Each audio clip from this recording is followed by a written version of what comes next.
semuanya berada di SMP Negeri 3 Batam ini? Baik, hari ini adalah hari pertama kita masuk di mata pelajaran bahasa Indonesia.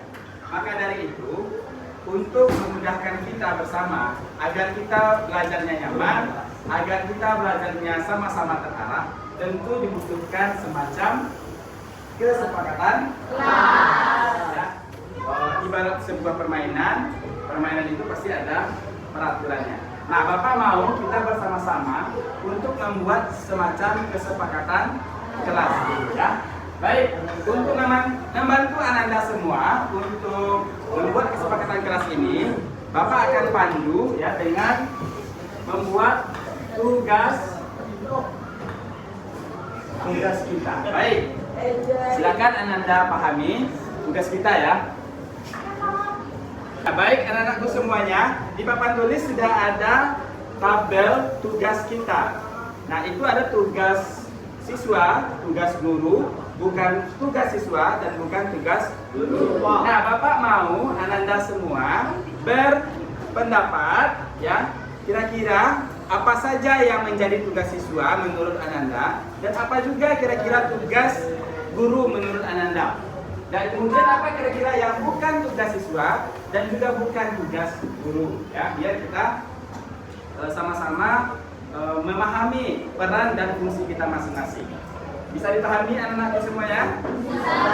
Baik, sekarang Bapak mau tanya dulu ya. Kira-kira tugasnya siswa itu apa saja sih? Belajar.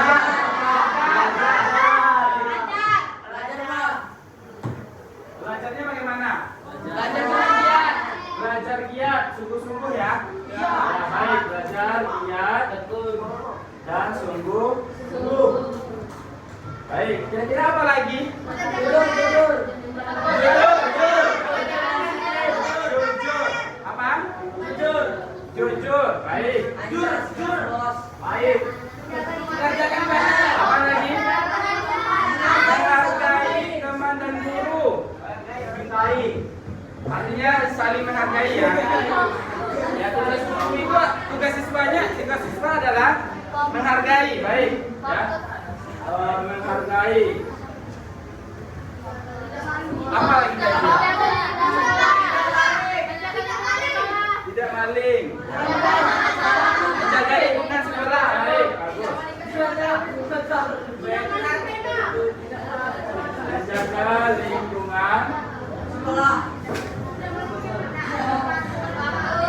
Apa lagi? Waktu atau disiplin ya.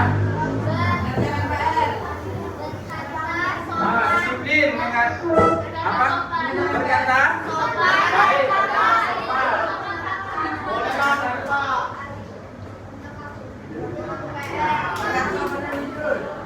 Ada lagi? Nah, sekarang kira-kira guru itu tugasnya apa sih?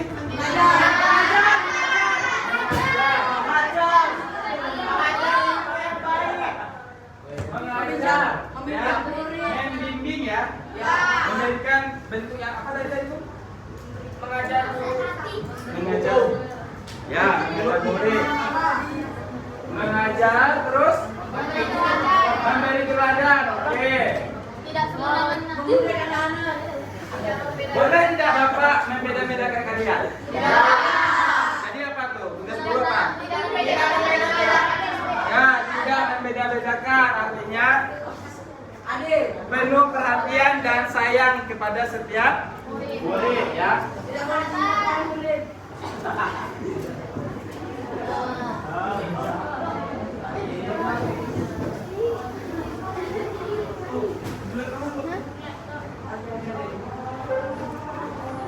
sabar. Apa lagi?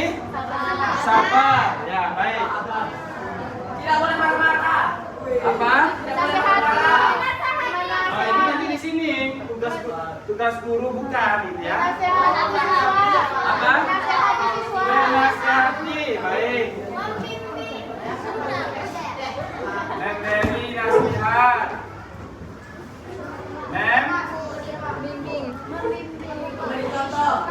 Memberi contoh. Baik, bagus ya. Memberi teladan artinya ya.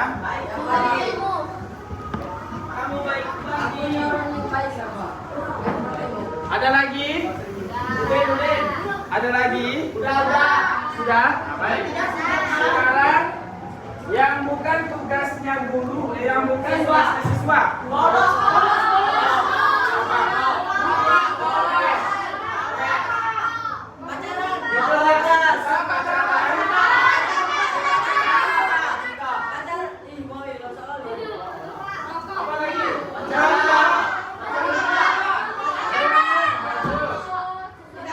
lagi? Merokok. Apa lagi? Bullying ya.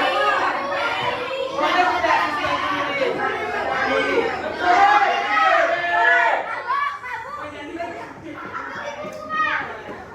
bullying.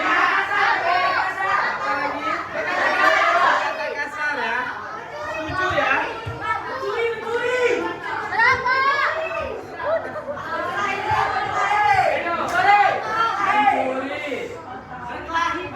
Berkelahi. Mabuk. Mencuri sudah. Atau tindakan kriminal lainnya ya. Baik.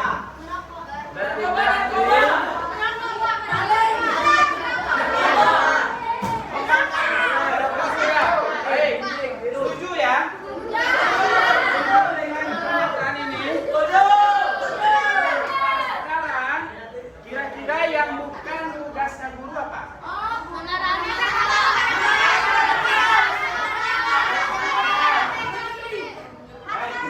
Apa satu-satu? Apa? Memukul. Ya, memukul boleh. Memukul.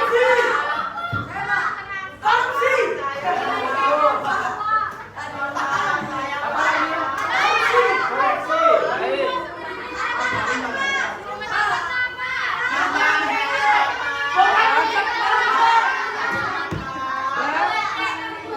Berbuat semena-mena pada siswa boleh.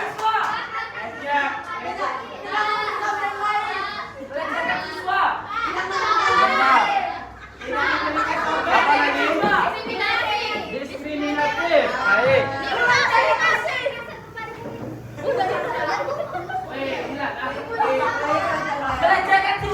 Melecehkan. Baik.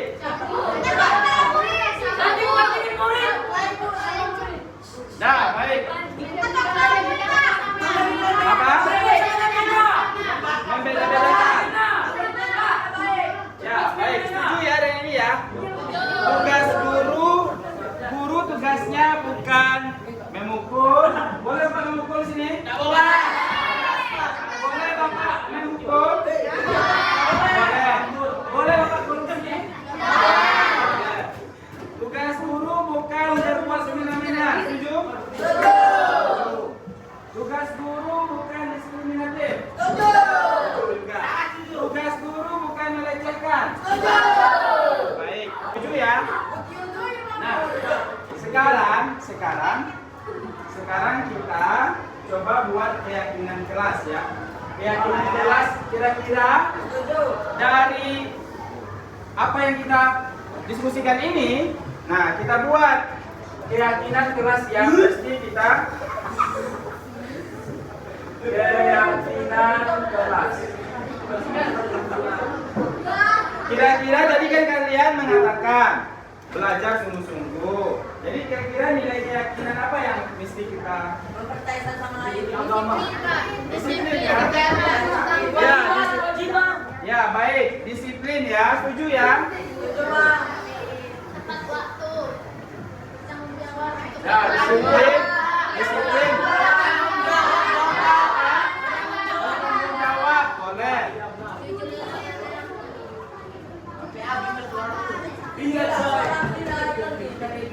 Bertanggung. Apa lagi kira-kira? Peduli. Jujur. Atau jujur.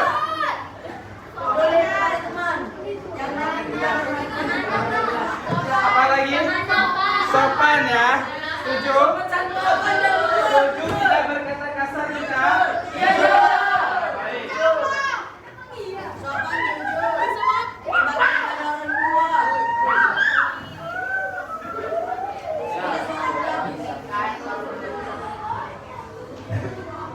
Ya Nah, sekarang nanti ini sudah kita sepakati ya. Keyakinan kelas kita ada 4. Yang pertama, disiplin, bertanggung jawab, peduli, dan sopan dan santun. Setuju ya? Sekarang selain keyakinan kelas, kita buat juga kesepakatan kelas, ya. Kita buat semacam kesepakatan. Baik. Sekarang kesepakatan kelas.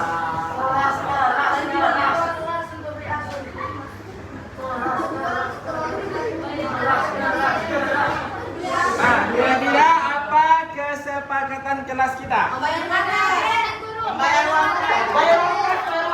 Bayar uang kas tepat waktu. Baik. Artinya tepat waktu ya. Yang pertama tepat. Nah, tepat waktu itu artinya apa? Tepat waktu mengerjakan tugas, tepat waktu membayar uang kas. Ya, bapak pun juga tepat waktu masuk ke sini, tepat waktu juga keluar nanti. Ya kan? Sudah waktunya istirahat, ya istirahat. Itu setuju? Waktunya bayar uang kas, setuju? Setuju. Waktunya mengerjakan atau mengumpulkan tugas, ya dikumpulkan, setuju? Setuju. Baik. Kedua, kira-kira kesepakatan kelas kita apa? Mengawali dan mengakhiri dengan doa. Asik. Setuju? Setuju ya, bagus ya. Mengawali dan mengakhiri pembelajaran dengan doa. Setuju? Baik.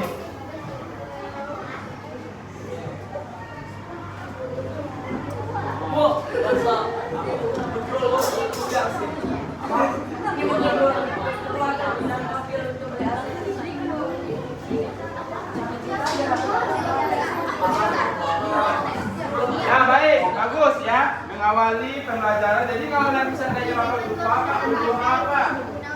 Nah, nanti kita sama-sama mengingatkan. Apa lagi yang ketiga? Mengikuti pelajaran. Fokus. Ya. Setuju ya, kita fokus mengikuti pembelajaran? Setuju. Jadi kalau fokus, artinya nggak boleh sering-sering ke toilet, nggak boleh tidur, nggak boleh ngobrol. Setuju ya? Setuju ya? Ya baik, artinya fokus mengikuti pelajaran.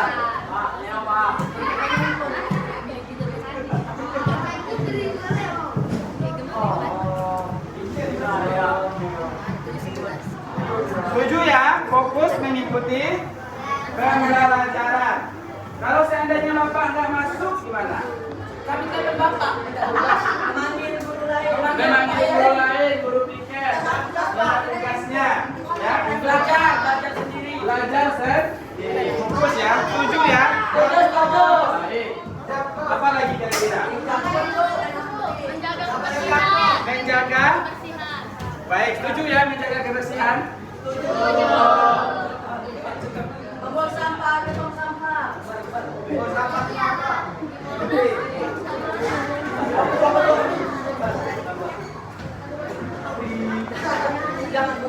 Nah, menjaga kebersihan setuju? Nah, kalau makan di kelas boleh? Boleh saja. Ya, asalkan apa? Tidak. Menjaga kebersihan. Baik. Ada lagi? Adalah tidak membawa HP. Tidak membawa HP. Setuju ya? Itu kan kalau membawa HP kan nggak fokus jadinya kan? Belajar dari Itu maksudnya kayak fokus. Fokus mengikuti pelajaran. Setuju. Apa lagi? menghargai teman guru. Menghargai teman dan guru, setuju? Setuju? Menghargai teman dan guru. Setuju ya? Baik.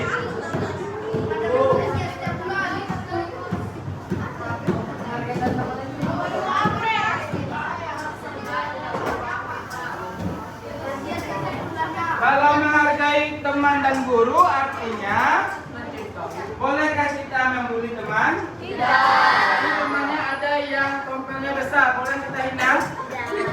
Boleh kita sebut-sebut itu? Kita harus saling menghargai, ya, saling menghargai, tidak ada pembulian. Setuju? lagi? Berkata sopan santun dan ramah. Berkata Sopan santun dan ramah. setuju? Ini setuju. Berkata santun dan ramah. Setuju, setuju. Setuju? Setuju. Setuju ya, baik. Betul, betul, betul.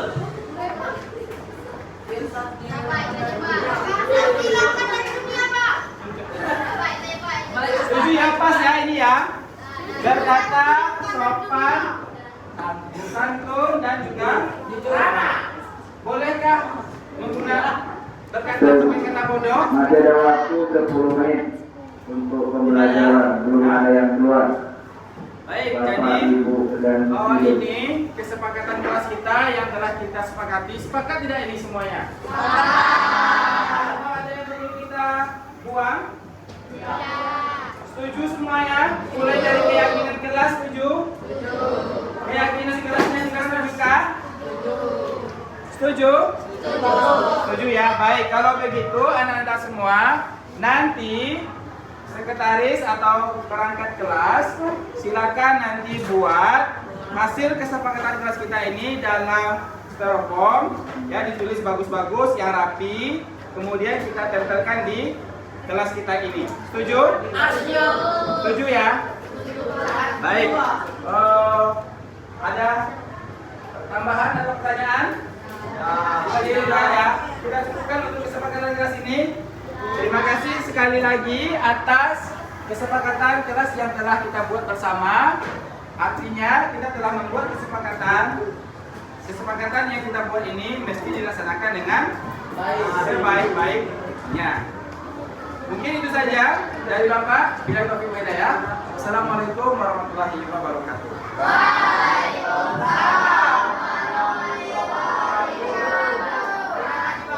Terima kasih. Bismillahirrahmanirrahim. Assalamualaikum warahmatullahi wabarakatuh.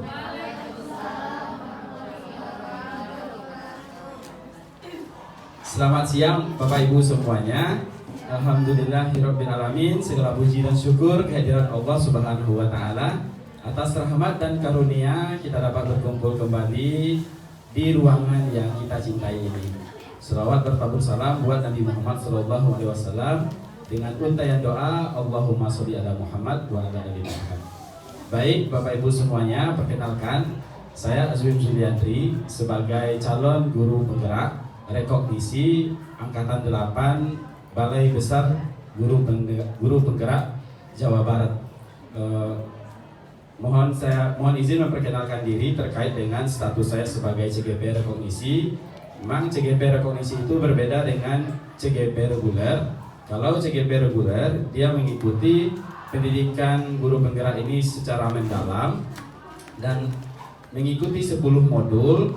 Dan kalau untuk CGP rekognisi, karena kemarin 1 tahun yang lalu saya sudah sebagai pengajar praktik, maka diberi kesempatan untuk penyetaraan sama dengan CGP reguler dan harus mengikuti 4 aksi nyata. Kalau untuk CGP reguler, mereka menyelesaikan 10 aksi nyata.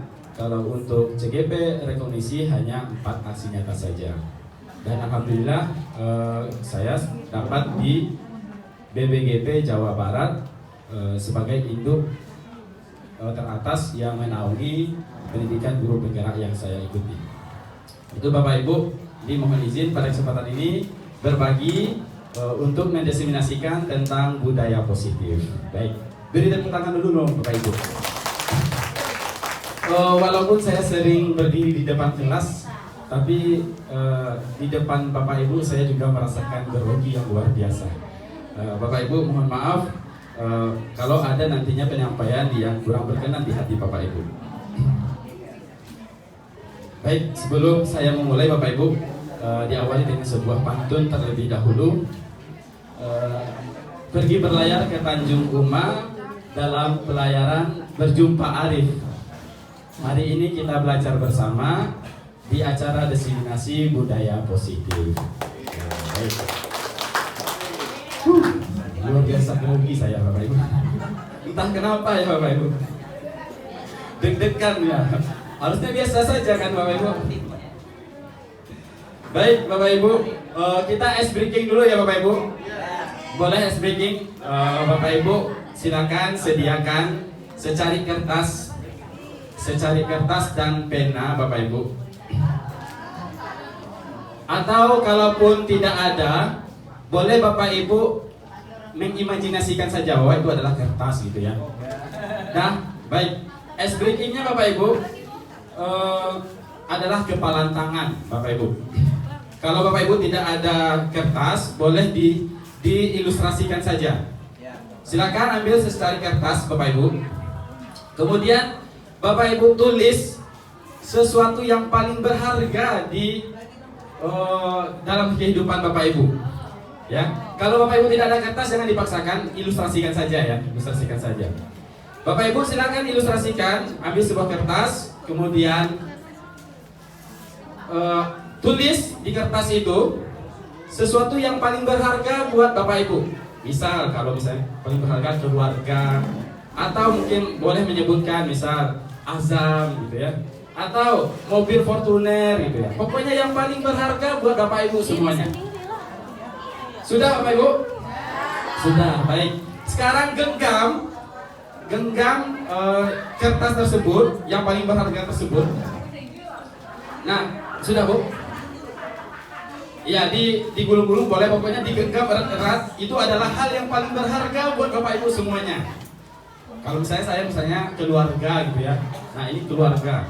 Artinya yang paling berharga buat kita tidak mau melepaskan atau memberikan kepada orang lain. Ya Bapak Ibu. Sudah Bapak Ibu? Nah, sekarang silakan secara bergantian berpasangan Bapak Ibu mendemonstrasikan. Boleh yang menggenggam berpasangan secara bergantian nanti. Boleh Bapak Ibu membujuk, merayu ataupun mengancam, memuji bagaimanapun, biar apa yang digenggam oleh teman Bapak Ibu dilepaskannya. Coba dipraktikkan dulu Bapak Ibu. Silakan, boleh dipuji dulu. Wah, cantik sekali hari ini. Boleh dirampok, dipaksa juga boleh Bapak Ibu. Dipaksa boleh. Ya, terserah Bapak Ibu. Artinya apa yang menjadi barang berharga bagi teman Bapak Ibu, itu Bapak Ibu berhasil mendapatkannya. Coba dicobakan dulu secara bergantian. Sudah, baik. Ada yang berhasil mendapatkan barang berharga temannya? Gak ada yang mau Bapak Ibu? Baik. Kalau begitu saya coba Mem. Mem ya. Mem, boleh? Ada? Dalam genggamannya sudah ada? Saya sama Pak Badru. Ya. Saya tadi Pak Badru ini kan. Sebentar. Mik. Ya, boleh Mik. Bagaimana rasanya kepada anaknya? Ya, baik. Terima Baik, mohon Bapak Ibu, silakan. Tadi kan kita bagaimana membuat merayu seseorang biar bisa membuka genggamannya. Iya. Jadi saya membuat seperti ini. Tadi Pak Badru menggenggam tangan kanannya. Jadi saya membuat bagaimana merayu dia, karena saya ada pendekatan secara batin. Saya menganggap Pak Badru ini adalah anak saya. Ya. Dan Pak Badru juga menganggap saya itu adalah ibundanya. Jadi saya bilang, anak aku sudah lama ibu gak melihat kamu. Apa kabar Buna? Baik Mama. Langsung salahnya saya. Iya. Jadi itu terbuka tangannya. Langsung dapat bagus, luar biasa. Baik. Sekarang siapa ya? Ada yang berhasil tadi Bapak Ibu? Nggak ada. Nggak ada. Baik. Sekarang coba saya ke Mem dulu lah. Mem, dalam genggamannya ada sekarang. Coba Mem genggam barang, membayangkan barang yang berharga. Sudah ya? Baik. Mem, saya ada uang 10.000. Enggak, aku ada $5. Nah, tunggu dulu. Saya ada uang 10.000. Iya. Kalau seandainya saya kasih Mem Iya. uang 10.000, Bukan $50. apakah Mem mau melepaskan genggaman tangan Mem? Yang 10.000 tuh enggak? Nggak mau. Saya tambah deh. 50 mau? Saya tambah 20.000. Tidak juga. Tidak juga. Baik, berarti memang itu Kalau harga sekali ya? tidak mau, $50 saya mau. 50.000. Tidak juga. 50.000, baik. Bawa sini, Berarti bawa sini. tantangannya gagal. Bawa sini berkubuka itu. Iya? Ya, bawa sini. Boleh? Boleh. Sini. Baik. Bawa. 50.000 ya? Iya. Iyalah. Aman itu. Boleh, Bapak Ibu. Artinya saya berhasil ya. Apa yang di genggaman mem ini suatu hal yang paling berharga sekali bagi mem. Tapi saya kasih uang 50.000. Tapi Mem aku nggak mau? mau buka ini, aku mau buka sebelah kiri. Ya, maunya saya kasih uang 50.000. Ah, Mem melepaskan genggaman ini. kayaknya aku nggak mau juga. Gak mau juga. Baik. Baik. Ini Oke. genggam ini adalah sangat-sangat berharga sekali. Baik, luar biasa. Tahukah Berarti kamu apa artinya? gak mau Mem ya? Ya, Pak Fandi, baik. Pak Fandi. Yakin Mem gak mau? Iya, syaratnya Mem harus melepaskan genggaman tangan itu. Satu. Oke? Oke, satu. Deal ya? Satu. Iya, baik. Ini untuk Mem. Berarti Mem sudah lepaskan belum? Gak bisa, gak bisa. Harus dilepas dulu genggamannya. Lepaskan dulu genggamannya. Enggak, ini aku buka Ah, satu. nggak bisa, nggak ada yang bisa ya. Baik, gagal ya, Mem gagal berarti saya bujuk. Gagal saya bujuk, Mem saya Bu Murni ada. Ini saya joprak. Bu Murni. Genggaman ini boleh saya ambil, saya kasih uang 50.000. Kayaknya saya nggak tertarik. Nggak tertarik ya? Berarti memang sesuatu yang paling berharga sekali ya. Baik, luar biasa sekali. Ada yang mau kira-kira tak ya? Saya tambah deh 100.000. Maklum Bapak Ibu kemarin dapat $50 kan? Udah ngebuka tuh genggaman. Joprak, Baik.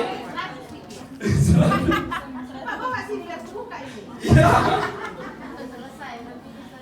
ya baik. Cepatlah. 50.000 atau 100.000 Mem? 100. 100.000 ya. Baik. Bapak Ibu boleh dilihat Mem ya.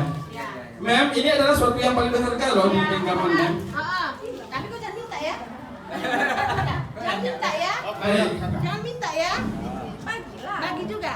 Bagi juga. Baik, Bapak Ibu, ini adalah suatu hal yang paling berharga bagi hidup Mem. Saya iming-imingi Mem dengan 100.000. Kira-kira Mem mau membuka genggaman tersebut? Kira-kira gimana nak? Mama mau nggak? Enggak katanya. Enggak juga, baik, enggak juga. Nah saya aja ngobrol. Saya diskon. Dah? Aku kata anakku nggak mau. Jadi Nggak aku mau. menjelekan. Aduh, Karena anakku sangat berharga bagi Ya, baik, luar biasa, tepuk tangan, baik. Baik Bapak Ibu, itu SBY kita. Bapak Ibu, materi kita hari ini adalah berkaitan dengan teori kontrol Bapak Ibu. Teori kontrol. Kira-kira saya mau 1 atau 2 orang memaknai games kita barusan. Kira-kira apa makna dari Bapak Ibu semuanya? Ada 1 orang ya, Mr. Amran. Terima kasih. Saya akan mencoba memaknai kegiatan tadi. Yang pertama, sesuatu genggaman yang ada di tangan kita akan berubah karena ada sesuatu pikiran yang lain. Bisa jadi. Misalnya, dia berupa uang. Bisa saja ini akan terbuka karena pemikirannya itu lain dari yang digenggamnya tadi. Seperti apa saya bilangnya? Dipengaruhi oleh orang lain seperti itu. Itu saja yang dapat saya. Terima kasih. Terima kasih, Mr. Ada lagi Bapak Ibu? Ya, silakan Bu Tio. Terima kasih. Yang saya dapat maknanya tadi, bila sesuatu sudah sangat berharga buat kita, maka apapun pengaruh dari luar itu tidak akan dapat mempengaruhi.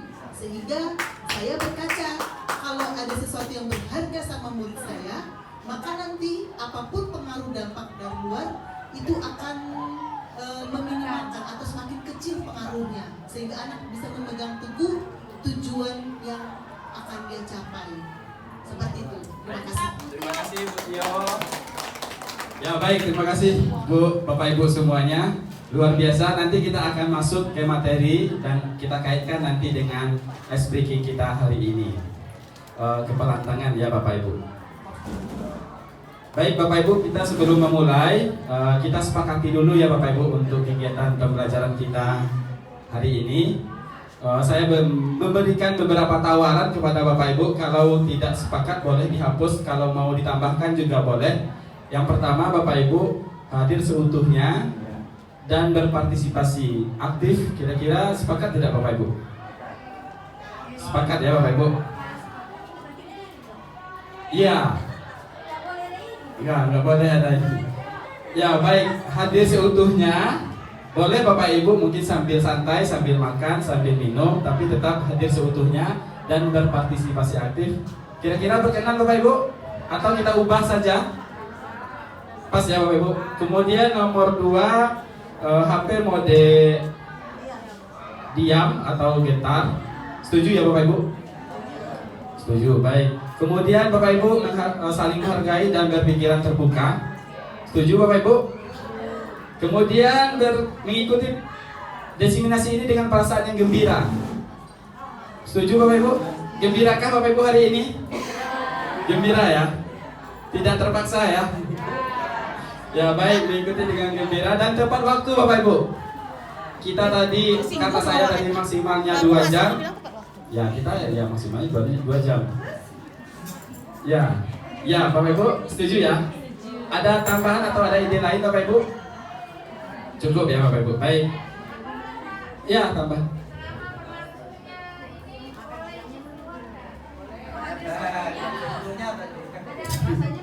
Ya hadir seutuhnya. Terbantahkan berarti ya Bu. Hadir seutuhnya. Tapi kalau ada hal-hal suatu hal yang urgensi boleh izin. Mungkin ada panggilan telepon dari suami atau apa boleh izin sebentar. Ketua Wilayah masa yang nggak boleh pula ya. Boleh saja Bapak Ibu.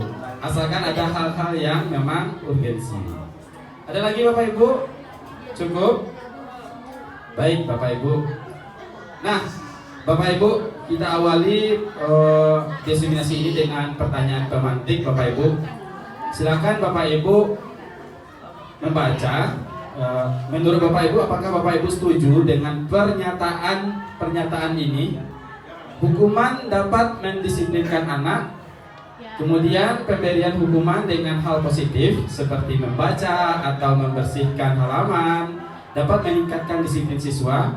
Kemudian memberikan penghargaan atau meningkatkan dapat meningkatkan motivasi belajar siswa. Menurut Bapak Ibu setuju tidak? Boleh berpendapat Bapak Ibu? Boleh mana mix satu lagi ya? Ada mix.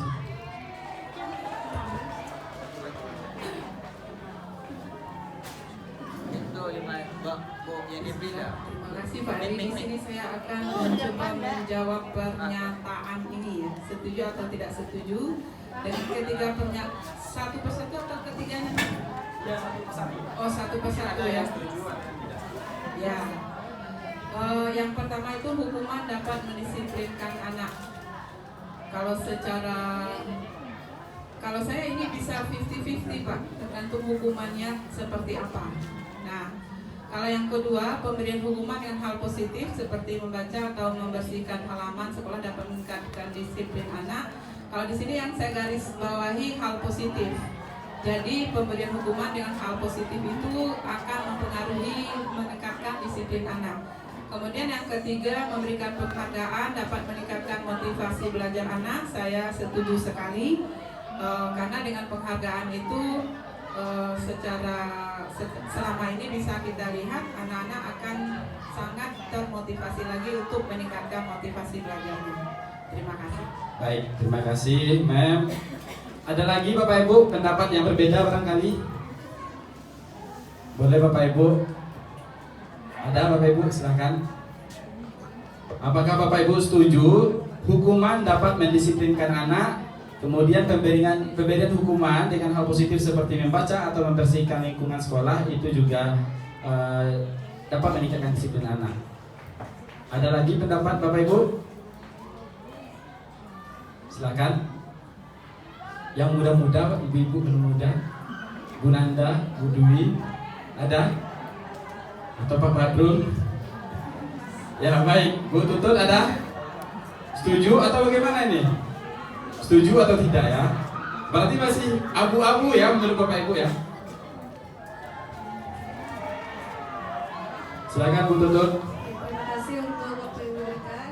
Kalau menurut saya dari pernyataan ketiga pernyataan itu sama seperti yang tadi itu ada beberapa pendapat yang berbeda. Kalau yang pertama hukuman dapat mendisiplinkan anak, di sini saya bilang tidak ya. Kalau saya tidak sepakat bahwa hukuman dapat mendisiplinkan anak. Yang pernyataan kedua, pemberian hukuman dengan hal positif seperti membaca atau membersihkan halaman sekolah dapat meningkatkan disiplin anak. Yang saya tidak sepakat di sini adalah karena di situ ada kata hukuman ya. Kata hukuman di situ saya tidak sepakatnya di situ. Kemudian untuk yang pernyataan memberi penghargaan dapat meningkatkan motivasi belajar anak. Nah, di sini kalau saya rangkum dari pernyataan 1, 2, 3 daripada kita memberikan hukuman, kalau di sini saya dari ketiga pernyataan itu tuh adalah untuk mendisiplinkan anak, saya lebih sepakat kalau yang kita gunakan adalah dengan memunculkan motivasi dari dalam diri anak itu sendiri. Jadi istilah yang kita gunakan itu bukan hukuman, tapi bagaimana kita membuat motivasi internal yang ada dalam peserta didik atau anak-anak itu muncul sendiri sehingga anak bisa memiliki budaya disiplin. Itu menurut saya. Terima kasih. Baik. Kata kuncinya motivasi internal yang mesti kita tumbuhkan, berikan kepada anak. Baik, terima kasih Bu Tutut. Kita lanjut ke Bu Dwi ya. Boleh Bu Dwi. Baik, terima kasih waktunya Pak Azim. Saya mohon izin sekalian merespon yang dari Bu Tutut tadi. Karena saya sendiri mungkin bukan saya sendiri, kita semua pernah merasakan menjadi yang namanya pelajar, menjadi namanya siswa. Untuk hukuman sendiri, kalau menurut saya pribadi jatuh ketika saya atau kami melakukan sesuatu yang di luar dari kesepakatan bersama. Contoh misalkan saya harus mengerjakan tugas sebelum masuk jam pelajaran. Nah, ketika saya mengerjakan yang melewati dari deadline, itu berarti saya sudah dapat dijatuhkan suatu hukuman. Mungkin kalau di kehidupan kita bersama ada yang namanya negara ini negara hukum, begitu. Nah, untuk mendisiplinkan sendiri, kalau menurut saya masih cocok untuk diberikan kepada anak. Mungkin memang harus diberikan dengan hukuman dalam hal positif. Tapi kalau saya pribadi, hukuman itu masih cocok diberikan kepada anak. Karena saya masih mengingat prinsip dibentuk itu harus terbentuk, dibentuk. Terima kasih. Baik, luar biasa. Terima kasih Bu Dwi. Semakin seru ya Bapak Ibu. Semakin ya baik. Pak Hari boleh, silakan Pak Hari. Assalamualaikum warahmatullahi wabarakatuh. Waalaikumsalam warahmatullahi wabarakatuh.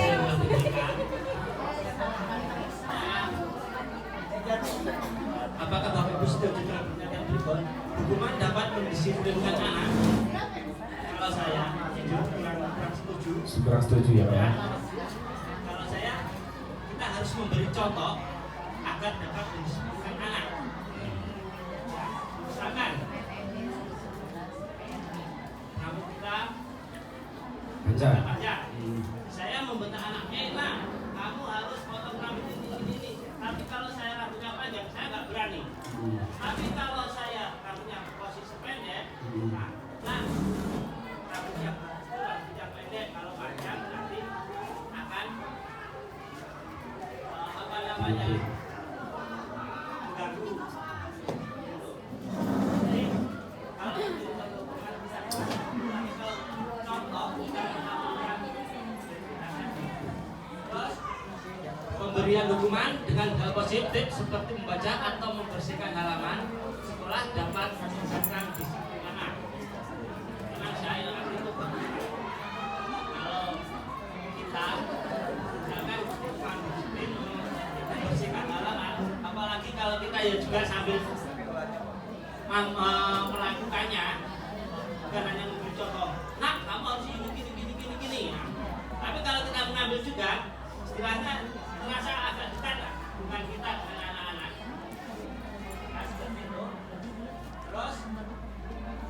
memberi penghargaan dapat meningkatkan motivasi belajar anak. Saya setuju. Terima kasih. Baik, setuju ya Bapak Ibu dengan penghargaan. Ya baik, tapi Bapak Ibu tadi saya tidak berhasil merayu mem. Saya kasih penghargaan 50.000, 100.000, tapi tetap tidak berhasil. Nah, kenapa ya? Baik, semakin menarik ya Bapak Ibu. Ada lagi Bapak Ibu yang mau berpendapat? Ya boleh, silakan mem. Siap. Mengambil sedikit lagi menambahkan Pak Ari, tadi saya bilang yang pertama hukuman dapat mendisiplinkan anak. Tadi kan 50-50 pendapat saya, tergantung hukumannya. Dimana di satu sisi kadang hukuman itu perlu bagi anak-anak dalam untuk menghargai orang yang sudah disiplin. Nah itu saya garis bawahi di situ. Contohnya pengalaman kita juga seperti kata Putri tadi, kita juga pernah mengalami masa pendidikan di bangku sekolah. Nah, kita sudah capek buat tugas dan sebagainya. Ternyata anak-anak yang tidak buat tugas tidak dihukum, tidak dikasih satu sehingga mereka ada rasa jerah gitu ya. Nah, kita jadi orang yang sudah merasa mengerjakan tugas tepat waktu menjadi down juga. Ternyata nggak buat pun nggak diapa-apain kok. Nah, gitu. Jadi di sini saya ingin ternyata hukuman itu di satu sisi ada bagusnya gitu. Baik, terima kasih Mem. Baik, kita lanjut ya Bapak Ibu. Nanti akan terjawab dengan materi-materi kita pada hari ini. Kita ada 5 materi terkait dengan budaya positif ini. Materinya apa saja Bapak Ibu? Ini disiplin positif dan nilai-nilai kebajikan universal, kemudian teori motivasi, hukuman dan penghargaan, restitusi, keyakinan kelas, kebutuhan dasar manusia, posisi kontrol, dan segitiga restitusi. Ada 6 poin. Baik, Bapak Ibu, kita masuk ke materi pertama, disiplin positif dan nilai-nilai kebajikan universal. Baik Bapak Ibu, perubahan paradigma teori kontrol Bapak Ibu.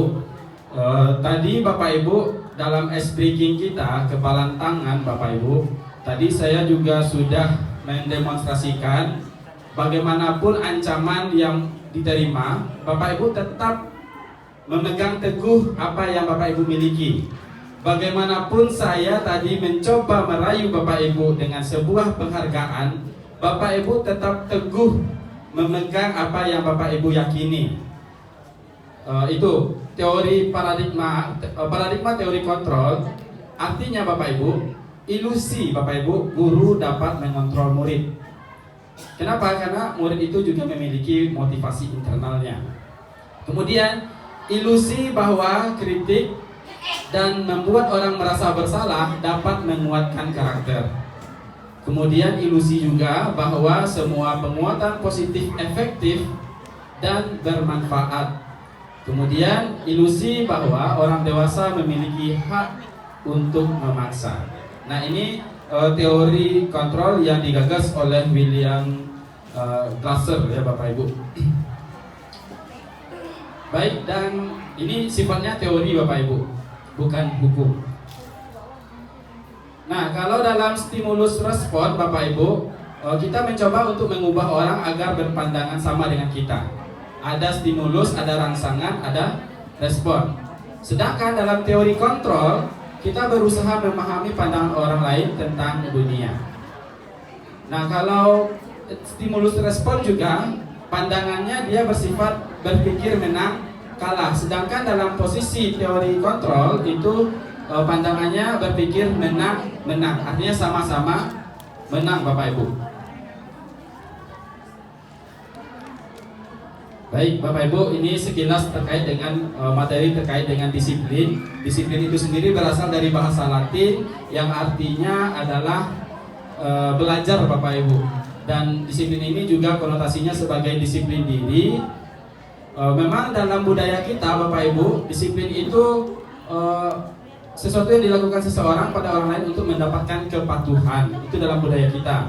Kecenderungan umum adalah menghubungkan kata disiplin dengan ketidaknyamanan. Artinya Bapak Ibu, ada motivasi, teori motivasi atau teori kontrol itu ada 3 Bapak Ibu. Yang pertama, motivasi perilaku seseorang itu berasal dari ancaman atau hukuman. Kemudian yang kedua itu berasal dari penghargaan. Dan yang ketiga itu berasal dari nilai-nilai kebajikan yang diyakini.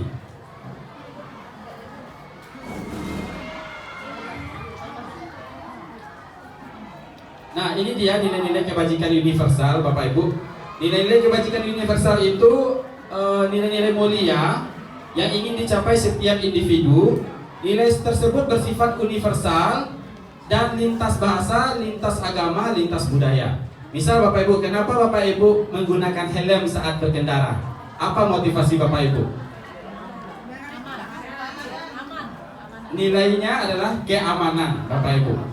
Nilainya keamanan. Tapi kalau Bapak Ibu misalnya motivasinya memakai helm untuk menghindari polisi atau tilang, berarti motivasi Bapak Ibu adalah ancaman atau ketakutan. Kalau misalnya Bapak Ibu hadir di sini, di ruangan ini adalah untuk mendapatkan hadiah dari saya, berarti itu Bapak Ibu motivasinya adalah untuk penghargaan, mendapatkan penghargaan. Baik, itu Bapak Ibu. Jadi dengan mengingatkan nilai-nilai kebajikan yang diyakini seseorang, maka motivasi intrinsiknya akan terbangun. Jadi kita memang harus mengaitkan dengan nilai-nilai kebajikan yang diyakini. Ini pendapat dari Diana Gossen. Nah, baik Bapak Ibu, ini teori motivasi.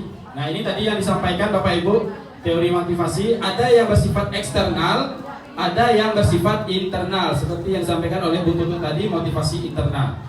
Dan untuk motivasi eksternal yang pertama, ini adalah motivasi yang paling buruk Bapak Ibu. Motivasi yang identitasnya identitas gagal. Kenapa dikatakan gagal?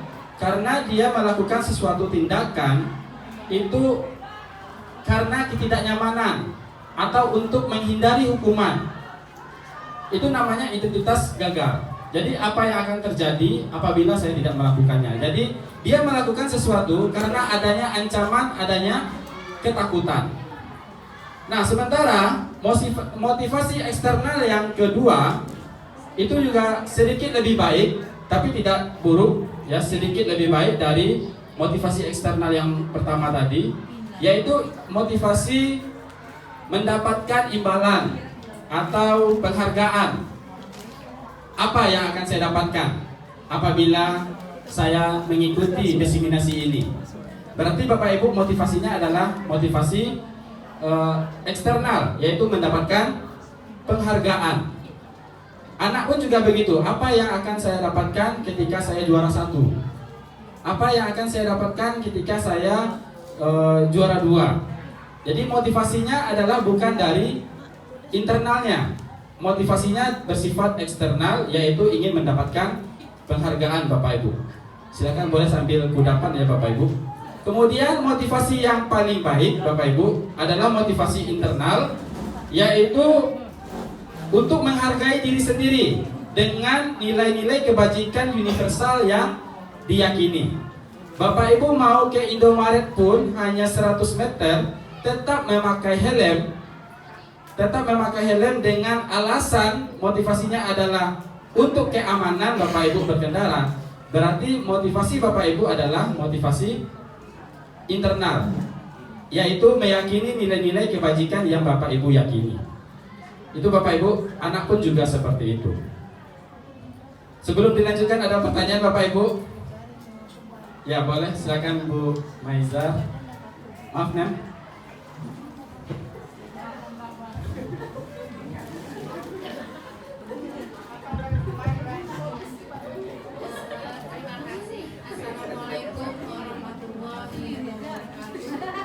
Waalaikumsalam warahmatullahi wabarakatuh.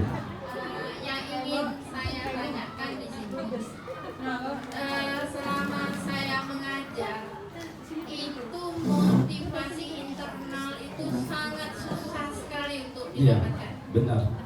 Nah, yang lebih banyak terjadi di lapangan itu adalah motivasi eksternal. Eksternal, iya. Ya, bagi saya motivasi internal itu hanya berlaku pada anak-anak yang di rumahnya juga memang sudah dididik dengan baik. Iya, betul. Nah, sementara yang eksternal itu 70% ada di anak-anak kita sekarang. Iya. Hanya 5% atau 20% saja yang internal itu ada. Iya. Nah, kira-kira ini kesalahannya dari sistem pendidikan di rumah atau di sekolah? Itu saja yang ingin saya tanya. Baik, terima kasih, luar biasa. Ya, ini ranahnya memang bukan ranah saya sebagai tim ahli untuk menjawab itu, Bapak Ibu. Tapi berdasarkan apa yang kami baca di modul pendidikan guru penggerak ini, bahwa memang suatu pendidikan itu tidak terlepas dari seluruh aspek pendidikan anak-anak kita. Itu tidak hanya guru saja, tapi memang berasal dari rumah, Bapak Ibu. Jadi motivasi yang disebutkan tadi itu adalah teori yang disampaikan oleh para ahli, bahwa motivasi memang ada dua secara umum, yaitu eksternal dan internal. Dan motivasi yang paling baik itu adalah motivasi internal. Nah, tugas kita sekarang sebagai seorang guru, bagaimana caranya kita menumbuhkan motivasi internal itu biar muncul dari dalam diri anak, dan kita menghilangkan motivasi eksternal ini. Nah, inilah menjadi PR kita bersama. Jadi jawabannya, Bu Mai, memang seluruh pendidikan itu memang tidak terlepas dari seluruh elemen masyarakat, mulai dari keluarga, sekolah, dan bahkan sampai ke masyarakat, Bu Mai. Ada lagi Bapak Ibu atau tanggapan? Silakan Bapak Ibu, kalau ada tanggapan, ada pertanyaan lagi, silakan sebelum kita lanjutkan materi selanjutnya. Ya, silakan Bu. Ya, mic-nya beras sebelah ya.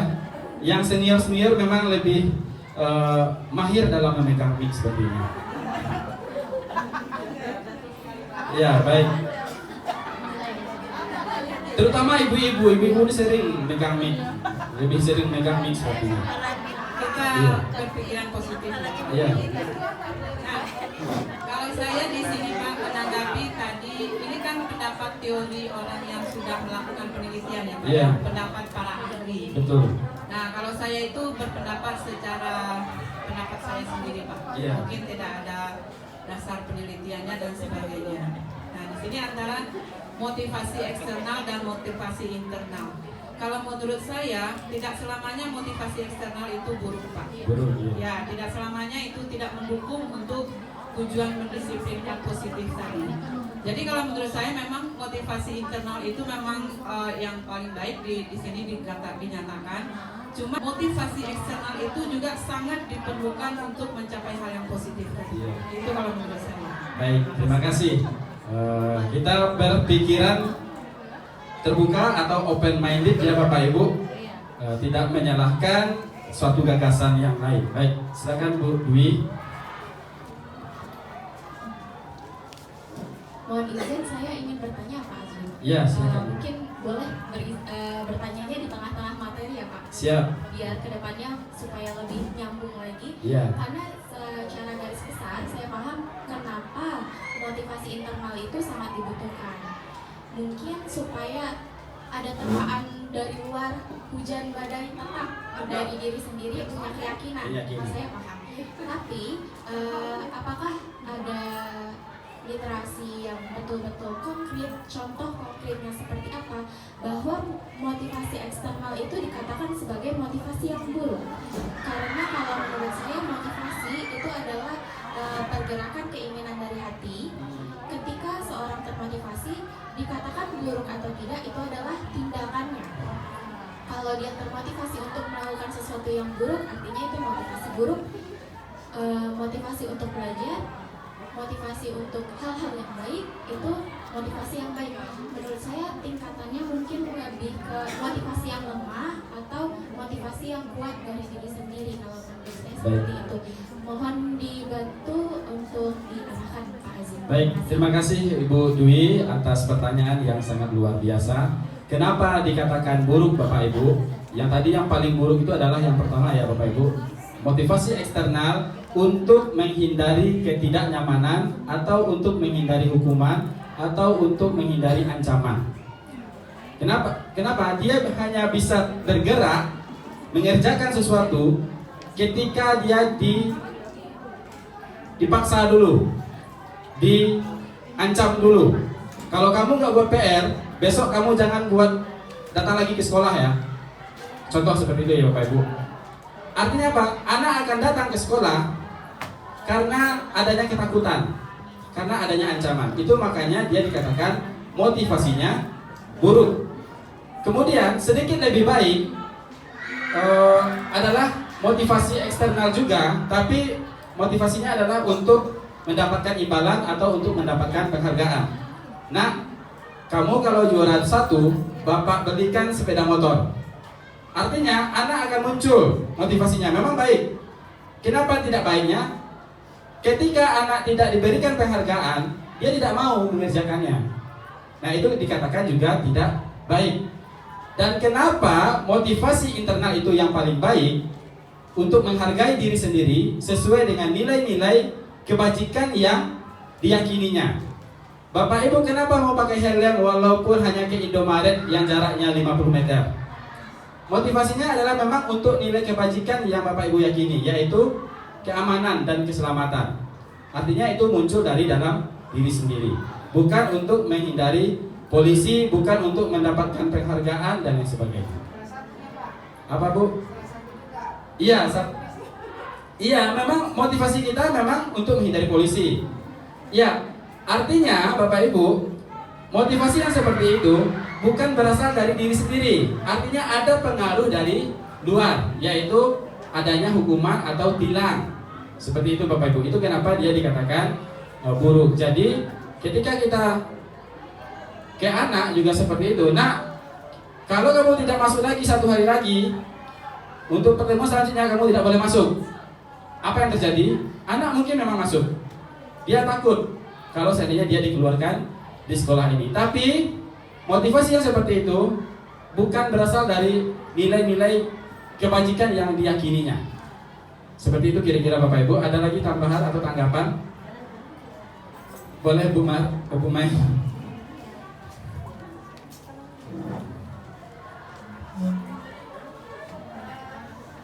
Baik, saya akan memberi salah satu contoh motivasi eksternal. Beberapa tahun yang lalu kita kan terkena dampak corona nih. Yeah. Nah, salah satu motivasi eksternal itu adalah pemakaian masker. Masker ya. Nah, itu kita lakukan selama 2 tahun berturut-turut. Betul. Nah, salah satu hasil positif dari motivasi Eksternal. eksternal, mereka yang merasa pentingnya masker, Masker ya. ya, mereka tidak akan pernah mau lepas lagi masker. Jadi saya rasa motivasi eksternal ini juga diperlukan selain motivasi internal. Ya. Karena kalau kita lakukan terus-menerus itu akan menjadi kebiasaan dan berakibat positif bagi diri anak itu. Jadi tidak selamanya saya rasa motivasi eksternal itu adalah bersifat buruk atau negatif. Ya, baik. Buruk. Ya, baik. Sebentar. Baik Bu, tuntut. Silakan Bu tuntut. Respon dari tadi pernyataan yang Mai, Mic-nya tidak nyala Bu tuntut. respon dari pernyataan yang tadi diberikan Mai, kalau selama COVID kemarin kok kita menggunakan masker ya, kalau menurut saya itu bukan motivasi eksternal Ibu, tapi menurut saya itu malah motivasi internal. Kenapa? Untuk keselamatan diri kita masing-masing. Kita tahu bahwa kalau kita nggak pakai masker, kita bisa saja lebih mudah terpapar oleh virus corona. Jadi masing-masing dari kita menjaga diri kita masing-masing itu dengan kita memakai masker supaya kita nggak menulari orang lain, supaya juga kita nggak tertular. Jadi menurut saya itu lebih ke motivasi internal. Meskipun ada kejadian yang yaitu adanya pandemi COVID kemarin ya. Pandemi COVID-nya itu adalah kejadian di luar. Tapi apa yang membuat kita memakai masker itu adalah motivasi dari diri kita sendiri supaya kita lebih aman, supaya kita juga tidak menulari orang lain, supaya pandemi itu segera dilalu. Menurut saya seperti itu. Ya, baik. Terima kasih. Ya. seru perdebatannya ya Bapak Ibu. Baik. Ini yang saya maksud eksternal ini di awal corona kan kita memang harus dipaksa kan. Dipaksa ya. Baik ya. Nah setelah itu baru kita menyadari oh memang benar bahwa memakai Masker. itu membuat kita aman dan sehat. Ya. Nah setelah adanya eksternal, Baik ya. baru adanya internal. Ya. Nah, demikian. Baik Bu. Setuju. Baik. Semakin seru Bapak Ibu. Silakan Ibu Murni. Setuju ya? Baik, terima kasih Pak Ari atas waktunya. Kalau saya punya pandangan pendapat begini Pak Ari. Ya, baik Bu Murni. Faktor internal itu terbentuk tercipta. Sekian persen itu berawal dari faktor eksternal. Kalau itu pendapat saya. Ya. Jadi benar kata Bu Mai, kalau saya ya membenarkan pendapat Bu Mai, tidak selamanya faktor eksternal itu buruk. 50-50 benar juga kata Bu Mai, bahwasanya itu 50-50 eksternal dan internal. Dan saya meyakini internal itu, faktor internal itu akan ada akibat efek daripada faktor eksternal. Kalau tidak ada itu tidak akan membentuk kepribadian seseorang. Baik. Nah, itu pendapat saya. Baik. Jadi terima kasih. Terima kasih luar biasa. Ada lagi pandangan yang lain? Ya, boleh Bu Luki, silakan Bu Luki. Ya. Ya, untuk motivasi eksternal dan internal semuanya kedua-duanya sangat dibutuhkan dan dua-duanya baik. Ya. Kalau saya melihat dari efeknya ya, kalau efek dari eksternal dan internal, kalau saya selalu mencontohkan ke anak-anak itu, kita ibaratkan sebuah telur. Ya. Telur, kalau motivasi itu kan dorongan. Dorongan. Telur ketika dia didorong untuk keluar, dia keluar karena dia dialami kekuatan itu muncul dari luar, itu akan menjadi suatu kehidupan yang lebih panjang, lebih bermanfaat. Dia akan menjadi seorang anak ayam, kemudian dewasa akan beranak pinak lama. Tetapi ketika dorongan itu dimunculkan dari luar, itu kita pecahkan, itu hanya selesai sampai di penggorengan, ceplok atau apa dadar, itu sudah selesai. Yeah. Saya mencontohnya seperti itu. Jadi kalau saya dua-duanya penting dan saling melengkapi. Cuma efeknya kalau untuk eksternal itu bergantung dengan ada atau tidak yang memberi rangsangan itu. Kalau internal itu bergantung pada diri kita sendiri. Jadi kemungkinan kekuatan itu akan hilang. Iya. Baik Bapak Ibu. Ada lagi Bapak Ibu? Bu Dwi, silakan Bu Dwi. Bu Dwi ini suka megang ya. Bukan begitu Pak, saya suka belajar. Oh, suka belajar. Baik, kalau kembalikan lagi ke materi ya. Materi ya.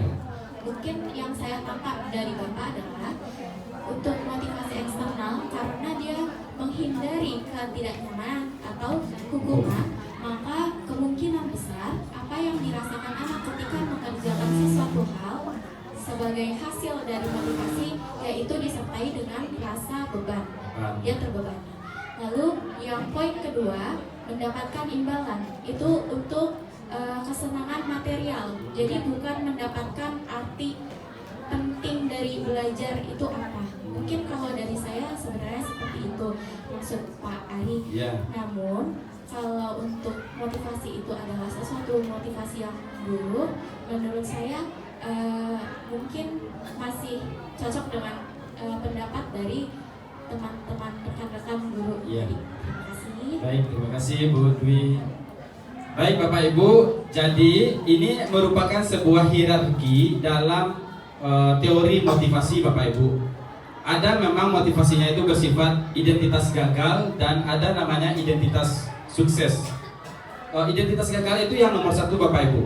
Sedangkan identitas sukses itu berada di nomor 2 dan nomor 3. Yang ini bersifat yang nomor 1. Artinya dia memang ada hierarki. Dari antara 3 ini, motivasi yang paling baik, yang paling bagus terletak di nomor 3. Sedangkan motivasi yang paling buruk, hierarkinya itu adalah yang nomor 1. Nah, sekarang Bapak Ibu diberikan 3 pilihan. ada motivasi yang gagal, ada motivasi yang sukses namanya. Artinya, kalau seandainya kita ingin membentuk karakter anak dengan menekankan pada identitas suksesnya atau motivasi internalnya, ya tentu kita mesti memilih yang nomor 3. Tapi kalau seandainya memang sudah berulang kali kita mencoba untuk melakukan motivasi internal, mungkin Bapak Ibu bisa memberikan menurun ke jenjang yang nomor 2, melakukan motivasi eksternal. Nah, tapi ini kan pilihan Bapak Ibu. Jadi ada artinya apa Bapak Ibu? Dan ini juga bersifat teori. Yang namanya teori memang bisa dibantah Bapak Ibu.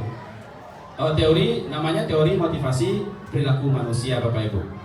Itu Bapak Ibu. Jadi bagaimana? Nah, sekarang kita menjadi pertanyaannya adalah bagaimana cara menumbuhkan motivasi internal pada siswa? Kalau motivasi eksternal sudah kita kuasai.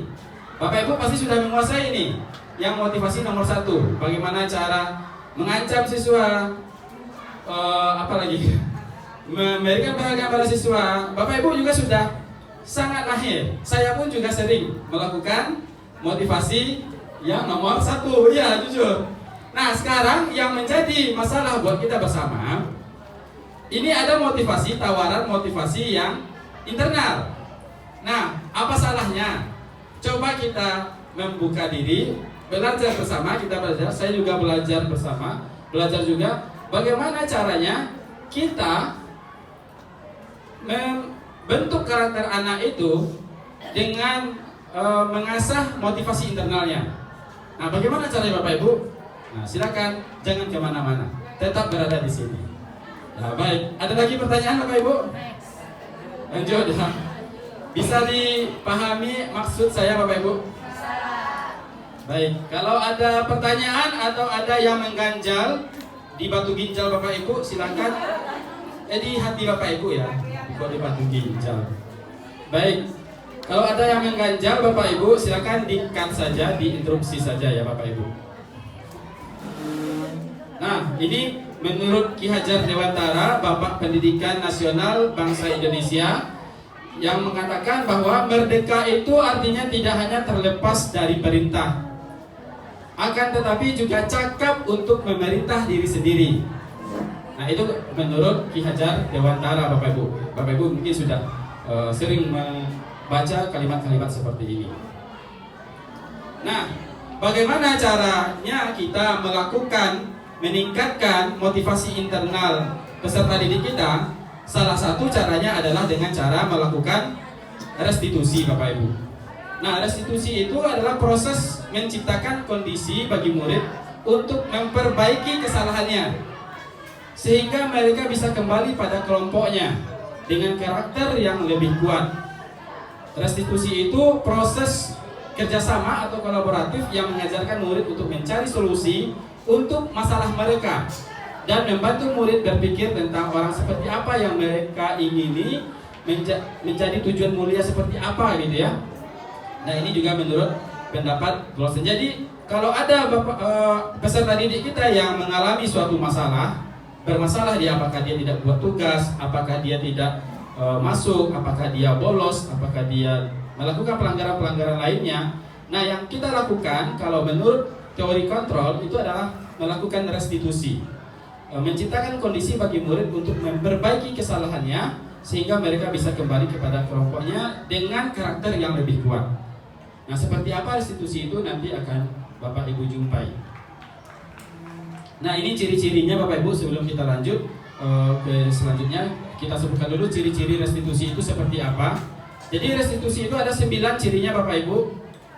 Bukan untuk menebus kesalahan. Ingat Bapak Ibu, bukan untuk menebus. Jadi kalau ada anak yang melakukan kesalahan, kita lakukan restitusi. Restitusi yang kita lakukan adalah bukan untuk menebus kesalahan yang ia lakukan, namun untuk belajar dari kesalahan tersebut. Kemudian memperbaiki hubungan, ciri yang kedua. Dan dia juga bersifat tawaran, bukan paksaan. Karena paksaan itu tadi adalah motivasinya adalah motivasi eksternal. Jadi kita memberikan tawaran. Kemudian restitusi itu menuntun untuk melihat ke dalam diri. Kita menuntun anak ini untuk menyadari dirinya menjadi karakter seperti apa dia. Kemudian restitusi itu mencari kebutuhan dasar yang mendasari tindakan. Jadi dalam teori motivasi, seseorang berperilaku itu disebabkan oleh kebutuhan dasar yang tidak terpenuhi. Ada tindakan karena adanya kebutuhan dasar yang tidak terpenuhi. Kalau adanya penyimpangan perilaku. Kemudian restitusi diri itu adalah cara yang paling baik. Ini menurut teori motivasi ya Bapak Ibu. Kemudian restitusi fokus pada karakter, bukan pada tindakan. Kemudian restitusi fokus pada solusi. Restitusi mengawalkan murid yang berbuat salah pada kelompoknya. Jadi kita kembalikan dengan lebih menguatkan karakternya. Nah, salah satu restitusi yang paling baik kita awali dengan melakukan keyakinan kelas Bapak Ibu. Nah, bagaimana bentuk keyakinan kelas? Tadi kita ada di awal ada nilai-nilai kebajikan universal. Ya, nilai-nilai kebajikan universal itu kombinasi dari nilai-nilai dan tidak ada berkaitan dengan nilai kombinasi yang mengaitkan dengan nilai agama, nilai budaya. Nah, jadi di awal pembelajaran kita memang mesti melakukan keyakinan kelas dulu. Menjadi pribadi yang seperti apa siswa-siswa kita ini? Kita buat dengan cara keyakinan kelas atau kesepakatan kelas. Nah, sekarang muncul pertanyaan Bapak Ibu. Mengapa tidak peraturan saja? Mengapa harus ada keyakinan kelas? Kan kita sudah ada nih peraturan SMP Negeri 3. Nah, dalam restitusi peraturan kelas, peraturan itu menimbulkan konsekuensi. Kalau peraturan menimbulkan konsekuensi atau punishment. Nah, sekarang pertanyaannya, mengapa tidak peraturan saja? Kenapa harus ada keyakinan kelas? Boleh berpendapat Bapak Ibu? Yang bapak-bapak ada? Ya, boleh Pak Yedi.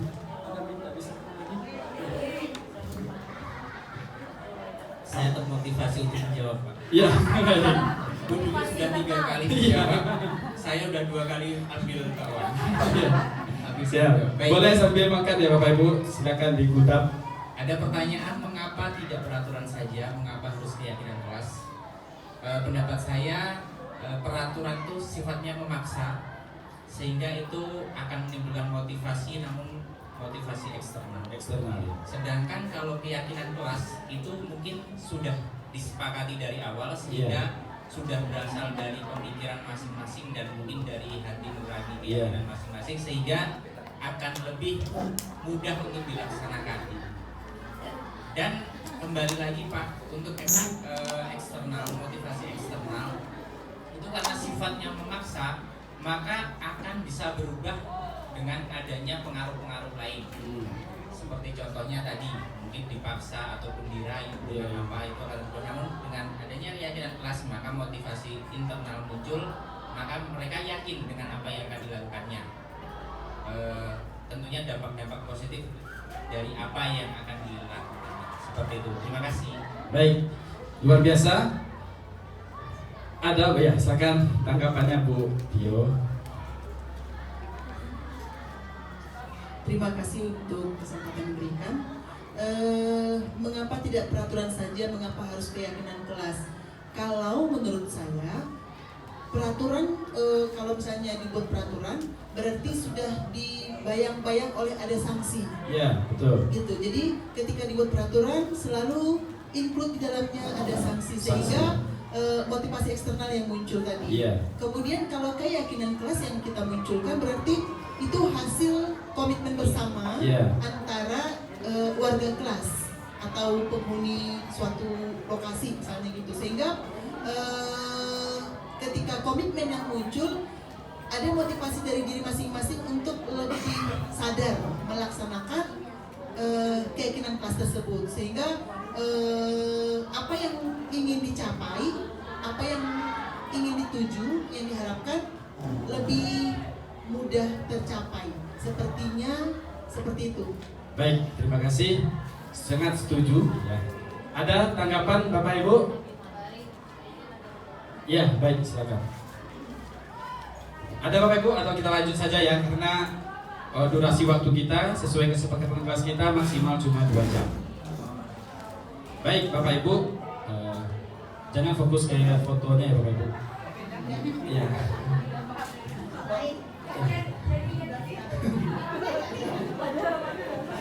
Sebenarnya itu adalah berita, jadi jangan, itu adalah berita.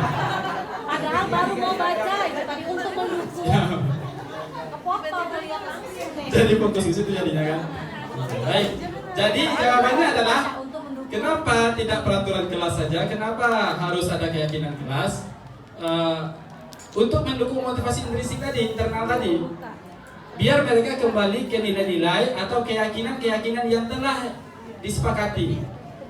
Kemudian lebih menggerakkan seseorang dibanding mengikuti peraturan-peraturan. Bukan berarti peraturan tidak bagus ya Bapak Ibu. Peraturan juga dibuat, diberikan, tata tertib juga diberikan. Ada punishmentnya juga, ada poin. Kalau kita pakai poin, sistem poin, itu juga bagus. Namun kalau tadi itu lebih eksternal yang nomor 2. Nomor 2 dia ada konsekuensi di sana. Baik Bapak Ibu, kita lanjut. Nah, izin berbagi juga Bapak Ibu, izin berbagi terhadap praktik baik yang telah kami lakukan di kelas-kelas. Kami membuat semacam kesepakatan kelas dan juga keyakinan kelas. Nah, ini kelas 71 yang lama, kelasnya MEM ya. Nah, ada fotonya. Bagaimana caranya membuat keyakinan kelas? Ya, kita tanya dulu setiap anak. Nah, kami bagikan sticky note atau apa tuh, secari kertas kepada anak. Silakan nak berpendapat, silakan tuangkan pendapat kalian. Kira-kira apa yang mesti kita lakukan biar pembelajaran kita itu menyenangkan? Apa yang harus kita sepakati bersama? Silakan tuangkan dalam kalimat-kalimat pendek. Nah, anak tulis macam-macam tuh ditulisnya. Pak, sesekali belajar di luar, kan? Kemudian ditulisnya apa? Sesekali nonton film. Banyak macam-macam ditulis sana. Datang tepat waktu, gurunya tidak marah-marah katanya. Itu ditulis sana. Dan kita menampung semua aspirasi anak. Dan kalau bisa juga mengarahkan apanya jawaban-jawaban anak itu. Kemudian setelah dikumpulkan, kemudian kita tempelkan dan dibacakan secara bersama. Jadi anak-anak dikumpulkan di papan tulis, dibacakan dan kita klasifikasikan. Oh, ini bagian ini berarti klasifikasinya hadir tepat waktu. Oh, ini klasifikasinya fokus. Ya, ini klasifikasinya. Ya, jadi muncul nanti beberapa klasifikasi. Nanti kita akan klasifikasikan seperti yang di kelas 71. Datang tepat waktu, fokus mengikuti pelajaran, tidak melakukan perundungan, menghargai teman dan guru, menjaga kebersihan, ada ice breaking di sela-sela pembelajaran, mengawali dan mengakhiri pembelajaran dengan berdoa. Itu kesepakatan kelas. Nah, untuk yang keyakinan kelas, dari apa yang telah kita sepakati ini akan dibuat nanti dirumuskan menjadi keyakinan kelas. Misalnya, datang tepat waktu berarti nilai kebajikannya adalah disiplin. Berarti keyakinan kelas di kelas itu adalah disiplin yang pertama. Kemudian menghargai teman dan orang lain atau guru, berarti misalnya saling menghargai atau peduli, keyakinan kelasnya. Nanti dirumuskan. Dan kalau bisa Bapak Ibu, dari nilai-nilai kebajikan yang banyak itu kita fokus ke 4 sampai 5 nilai kebajikan saja. Jadi biar mudah diingat oleh anak. Tidak terlalu banyak, cukup misalnya apa? Bertanggung jawab, disiplin. Kita mencoba untuk mengarahkan anak untuk menjawab itu. Bertanggung jawab, disiplin, peduli, religius misalnya. Nah, artinya nanti ketika seandainya anak melakukan sebuah pelanggaran, kesalahan, maka kita akan melakukan restitusi tadi. Restitusi dengan cara segitiga restitusi. Nah, selain seperti yang di sini, ada namanya juga tabel T, Bapak Ibu. Nah, tabel T itu dalam membuat kesepakatan kelas atau keyakinan kelas bisa juga menggunakan format tabel T. Tabel T itu tampak seperti apa atau tidak tampak seperti apa gitu ya. Misal gini, tadi nilai yang kita yakini bersama adalah hormat. Nah, kira-kira hormat itu tampaknya seperti apa? Wujudnya seperti apa? Misalnya tampaknya adalah datang tepat waktu, menyapa, hormat dengan guru. Nah gitu Pak. Jadi ada menggunakan format tabel T. Namun saya lebih tertarik menggunakan format tugas saya Bapak Ibu. Jadi kita bagi papan tulis itu kepada anak menjadi 4 kotak di awal pembelajaran, di awal semester. Kita bagi papan tulis itu menjadi 4. Misalnya guru tugasnya, murid tugasnya, suruh anak berpendapat, menuliskan pandangannya. Pasti itu anak akan menjawab. Misal guru tugasnya mengajar, mendidik, kemudian menjawab pertanyaan, tidak marah-marah. Mungkin anak akan menjawab seperti itu. Guru peduli dengan anaknya, menegakkan peraturan kelas, misalnya seperti itu ya jawaban anak. Dan kita juga mencoba untuk mengarahkan anak untuk menjawab ke hal-hal yang positif. Jangan sampai nanti anak menjawabnya yang nyeleneh-nyeleneh. Kita usahakan untuk menjawab sesuai dengan yang kita ingini. Kemudian murid belajar, tugasnya apa? Biarkan mereka menjawab terlebih dahulu. Mungkin akan muncul jawaban-jawaban yang nyeleneh bagi anak. Misalnya mungkin ada yang jawab main game katanya kan. Nah, nanti kita tanyakan. Jadi dan anak-anak yang memang muncul keseriusannya, mungkin dia akan menjawab murid tugasnya belajar, membaca, menghasilkan yang terbaik dari diri, bertanya jika tidak paham. Nah itu. Kemudian guru tugasnya bukan. Nah, jadi ada 4 tabel yang Bapak Ibu buat nanti. Guru tugasnya bukan, siswa tugasnya, ini siswa ya Bapak Ibu. Siswa tugasnya bukan. Nah misalnya nanti anak-anak akan berpendapat, guru tugasnya bukan marah-marah, guru tugasnya bukan menghukum kata anak, guru tugasnya bukan menyiapkan makanan dan lain sebagainya. Muncul nanti. Nah hal itu nanti akan kita sampaikan ke anak-anak dan itu menjadi keyakinan kelas kita bersama untuk disepakati kepada anak-anak. Nah ini Bapak Ibu yang tadi ada hukuman, konsekuensi dan restitusi. Hukuman itu tadi yang dikatakan identitas gagal karena adalah motivasinya eksternal, dan identitas suksesnya adalah konsekuensi namun masih kuning ya. Kemudian restitusi itu yang dari internal. Baik Bapak Ibu, nanti ini kita skip saja ya. Nah seorang anak atau seorang manusia melakukan suatu tindakan itu dipengaruhi oleh 5 kebutuhan dasar manusia. Apa saja 5 kebutuhan dasar manusia? Ada survival, artinya bertahan hidup, Bapak Ibu. Kemudian ada belonging, benar ya? Belonging, kasih sayang atau cinta. Kemudian fun, kesenangan. Kemudian power dan kebebasan atau freedom. Nah, misal contoh, seseorang yang suka usil pada temannya, suka mengganggu temannya, mungkin ada kebutuhan dasar yang tidak terpenuhi, kesenangan atau fun. Atau contoh beberapa kasus siswa kita yang lalu, ada yang dia memalak temannya, minta uang 3.000 untuk jajan. Mungkin ada kebutuhan survivalnya yang tidak terpenuhi. Ternyata anak ini memang tidak diberi jajan oleh orang tuanya. Nah, artinya ada kebutuhan dasar yang tidak terpenuhi sehingga dia melakukan sebuah tindakan seperti itu. Jadi kita mengaitkan tindakan manusia itu dikaitkan dengan kebutuhan dasar manusia. Nah ini Bapak Ibu, ini yang paling menjadi kunci kita dalam pertemuan kali ini, yaitu 5 posisi kontrol guru. Apa saja 5 posisi kontrol guru? Yang pertama penghukum Bapak Ibu. Penghukum, dia hukuman itu tidak ada kaitannya dengan kesalahan yang ia lakukan, yang ia perbuat. Misal anak itu terlambat, kemudian anak itu disuruh jalan jongkok misalnya, contoh seperti itu. Atau anak terlambat disuruh keliling lapangan, itu namanya penghukum.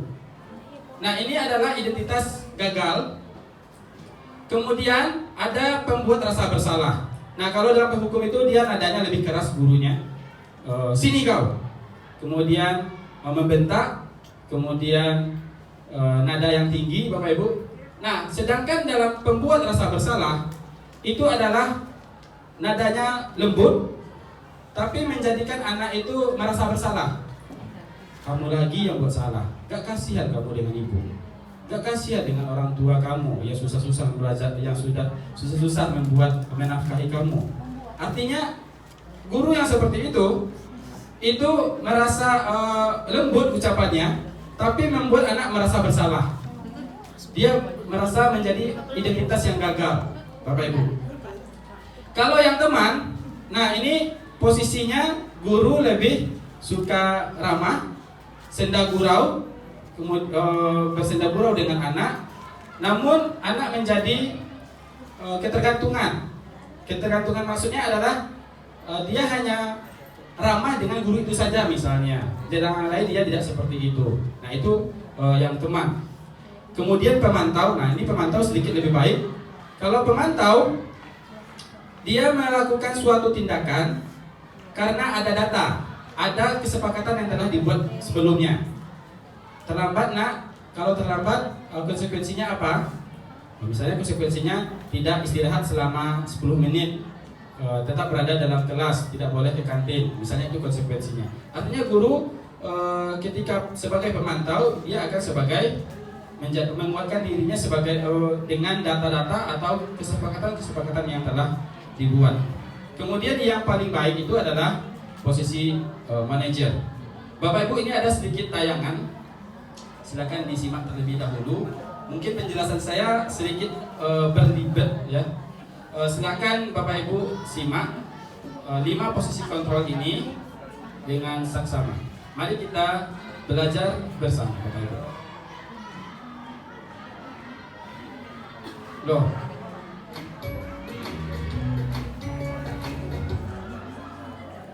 Salam dan Bapak Guru hebat. Dalam penerapan disiplin positif restitusi, salah satu program yang dikembangkan adalah 5 posisi kontrol. 5 posisi kontrol dalam restitusi adalah proses perjalanan seorang pendidik agar dapat mengenali dirinya. Pada video kali ini, kita akan membahas tentang 5 posisi kontrol yang dikembangkan oleh Diane Gossen dan contoh penerapannya.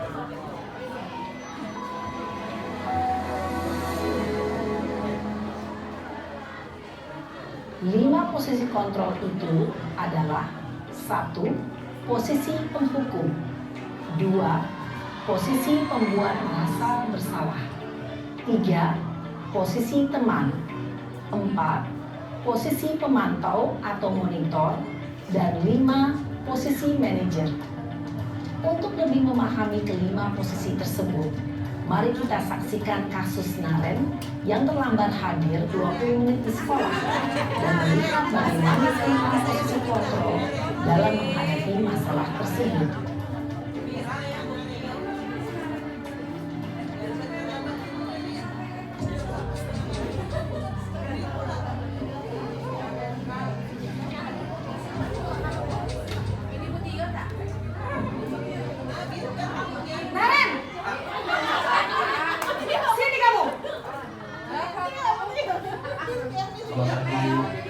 Selalu terlambat.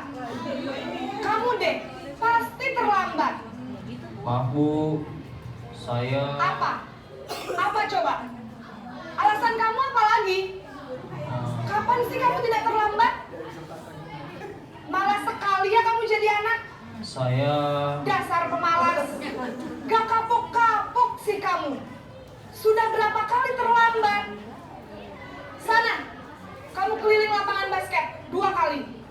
Kenapa saya harus keliling lapangan basket, Bu? Kenapa? Kamu melawan ibu? Berani-beraninya jawab. Sudah terlambat, masih berani jawab pula. Sekarang, keliling lapangan basket 5 kali sekalian.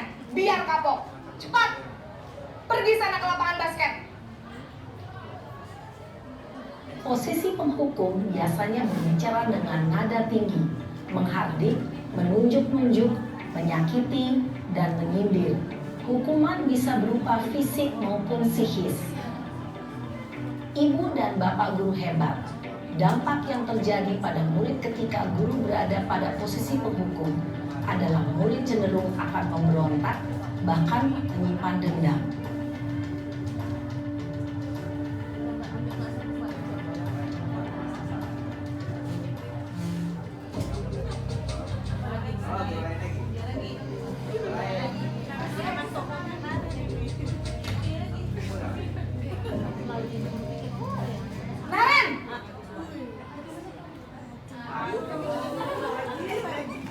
Selamat pagi, Bu. Naren, kamu kenapa terlambat lagi, nak? Ya Tuhan, Naren, kamu senang ya bikin ibu susah ya? Kalau kamu terlambat lagi, nanti ibu yang ditegur bapak kepala sekolah, nak. Disangka ibu tidak bisa membina kamu. Duh, gimana ini? Maaf, Bu. Duh, Gusti Naren, kamu suka ya kalau ibu ditegur bapak kepala sekolah? Terus, sekarang ibu harus tulis apa ini di buku absen? Ini kamu sudah sering terlambat loh. Ibu harus apa coba? Maaf, Bu. Maaf sekali. Ya sudah, lain kali jangan bikin ibu susah lagi ya, nak ya. Ibu tidak akan kuat lagi kalau kamu begini terus. Bisa jantungan kalau ibu tegur bapak kepala sekolah. Sana cepat kelas. Maaf ya, Bu. Maaf sekali. Posisi pembuat rasa bersalah berbicara dengan nada tenang, cenderung lembut. Namun kata-kata yang diutarakan membuat murid merasa menjadi orang yang gagal, memandang buruk dirinya sendiri, merasa tidak berharga, dan tidak sanggup membahagiakan orang lain. Ketika guru mengambil posisi pembuat rasa bersalah, murid akan menganggap dirinya yang bersalah dan ia akan menyimpan emosi negatif tersebut di dalam dirinya.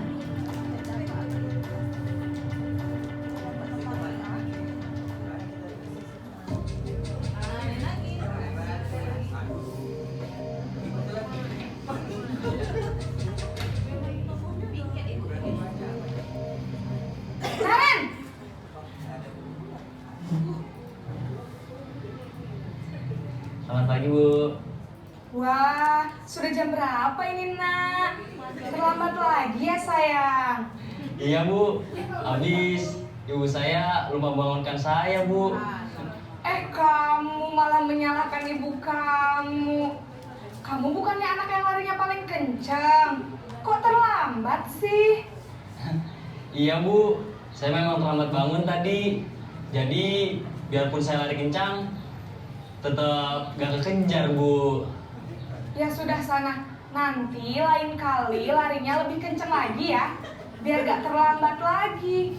Bikin seneng ibu, demi ibu. Bisa kan? Bisa lah, Bu. Ya sudah sana masuk kelas. Ibu beresin urusan absen kamu. Kamu ini ada-ada saja. Dalam posisi teman, guru berbicara dengan nada suara ramah, akrab, cenderung bersenda gurau untuk menjaga suasana tetap santai. Murid akan merasa senang, aman, dan akrab dengan guru. Identitas yang tercipta adalah identitas sukses atau berhasil. Namun, perlu diingat, karena ini masih dorongan eksternal, maka ada faktor ketergantungan dari murid kepada orang tertentu. Di sini, guru absennya, sehingga di lain waktu, murid bisa berperilaku baik, namun hanya kepada orang-orang tertentu saja.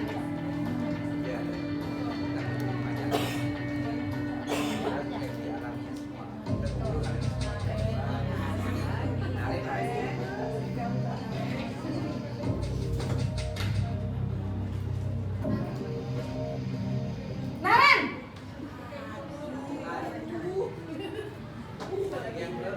Selamat pagi, Bu. Naren, apa peraturan sekolah kita tentang jam berapa kita harus masuk sekolah, nak?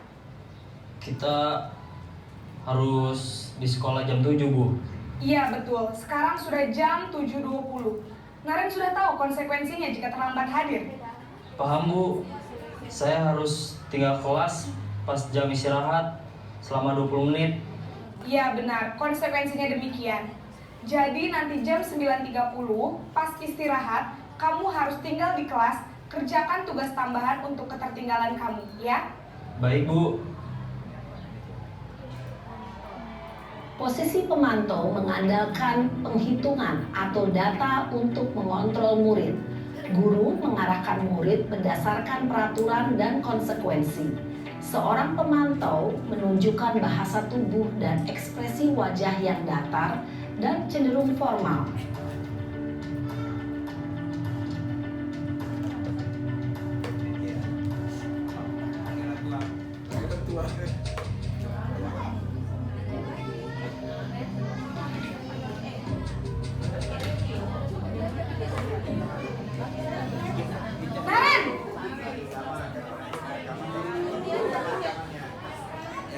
Selamat pagi Bu. Selamat pagi Naren. Maaf Bu, saya terlambat. Iya, sekolah masuknya jam 7, sekarang sudah jam 7.20. Jadi sekarang bagaimana ini Naren? Maaf Bu, saya lupa setel alarm saya semalam. Baiklah, menurut kamu, keyakinan sekolah yang mana yang perlu kamu tingkatkan? Menghargai diri sendiri dan orang lain mungkin ya Bu. Setuju. Jadi, apakah Naren meyakini prinsip saling menghormati tersebut? Iya Bu, saya meyakininya. Apakah Naren bersedia memperbaiki masalah keterlambatan ini? Bersedia Bu. Bagaimana kamu akan perbaiki masalah keterlambatan ini? Saya akan coba untuk tidak lupa menyetel alarm saya Bu. Baik, kalau Naren lupa menyetel alarm di rumah, ada orang yang kira-kira bisa bantu mengingatkan tidak? Ada Bu, kakak saya, Kak Emma. Ada lagi selain Kak Emma? Selain Kak Emma, ada ibu saya. Baik, jadi yang mengingatkan Naren adalah Kak Emma dan ibu kamu ya? Kira-kira akan mulai start alarm kapan nih Naren? Setelah pulang sekolah, akan segera saya lakukan. Baik, jadi Naren akan setel alarm untuk bangun besok pagi dan akan diingatkan oleh kakak dan ibunda Naren ya. Ada lagi yang mungkin perlu dilakukan Naren agar tidak terlambat bangun lagi? Tidak ada Bu. Baik Naren, terima kasih untuk kerjasama kamu. Sekarang kamu perlu kembali ke kelas untuk belajar. Baik Bu, terima kasih. Posisi manajer adalah posisi kontrol yang disarankan untuk membimbing murid memiliki sikap disiplin yang positif, yaitu murid yang mandiri, bertanggung jawab, dan dapat memecahkan masalah. Tujuan dari posisi ini adalah agar murid dapat berefleksi atas tindakannya. Guru akan dengan tulus memberikan pertanyaan-pertanyaan bermakna, sehingga membuat murid dapat belajar dari kesalahannya dan mencari sebuah solusi untuk menyelesaikannya. Ibu dan Bapak guru hebat, setelah mengamati adegan kelima posisi kontrol tadi, kira-kira posisi mana yang paling ideal? Posisi mana yang dapat menunjang motivasi intrinsik murid? Ya, tentu posisi manajer. Posisi ini memang posisi ideal yang ingin dituju setiap pendidik. Pada posisi inilah, guru dapat menerapkan disiplin positif yang berpihak pada murid, yang memerdekakan murid. Perjalanan seorang pendidik tentunya tidak mudah untuk sampai pada posisi seorang manajer. Namun, tujuan kita pasti, yaitu menciptakan murid-murid yang mandiri, merdeka, dan bertanggung jawab. Semoga penggambaran 5 posisi kontrol yang telah diperlihatkan ini dapat menjadi ajang refleksi bagi kita semua, agar dapat terus mengasah dan menerapkan disiplin positif yang memerdekakan murid. Mari terus berlatih dan bersemangat. Selamat menerapkan. Salam dan bahagia, Ibu dan Bapak guru hebat.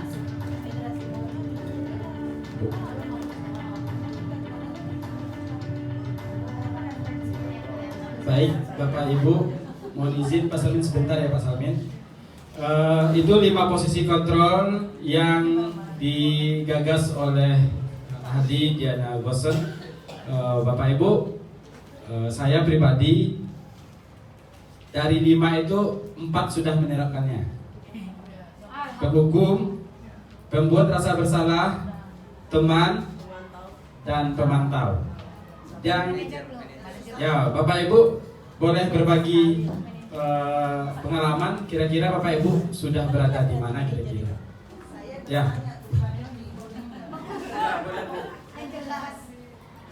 Terima kasih Pak Aswin. Dari beberapa adegan 5 ya Pak, 5 adegan tadi, di tengah-tengah saya sudah sangat tertarik untuk mencoba memberikan pendapat. Pertama, bisa diperlihatkan Pak untuk 5 posisi kontrolnya. 3 yang nomor 3 ya Pak.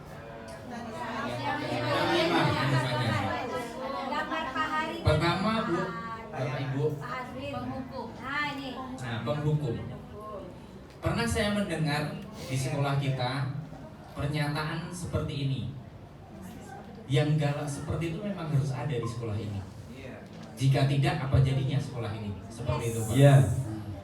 Nah, timbul setelah menonton tadi adegan tadi, timbul pertanyaan dari saya pribadi seperti ini Pak.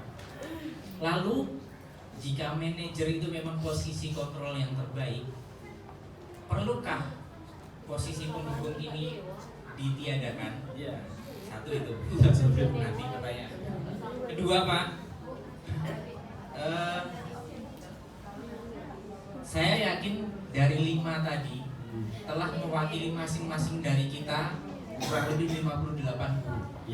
Jujur ketika entah nomor 1, 2, 3, 4, 5 berbisik dalam hati saya, seperti saya ya. Sama. Bapak Ibu juga seperti itu.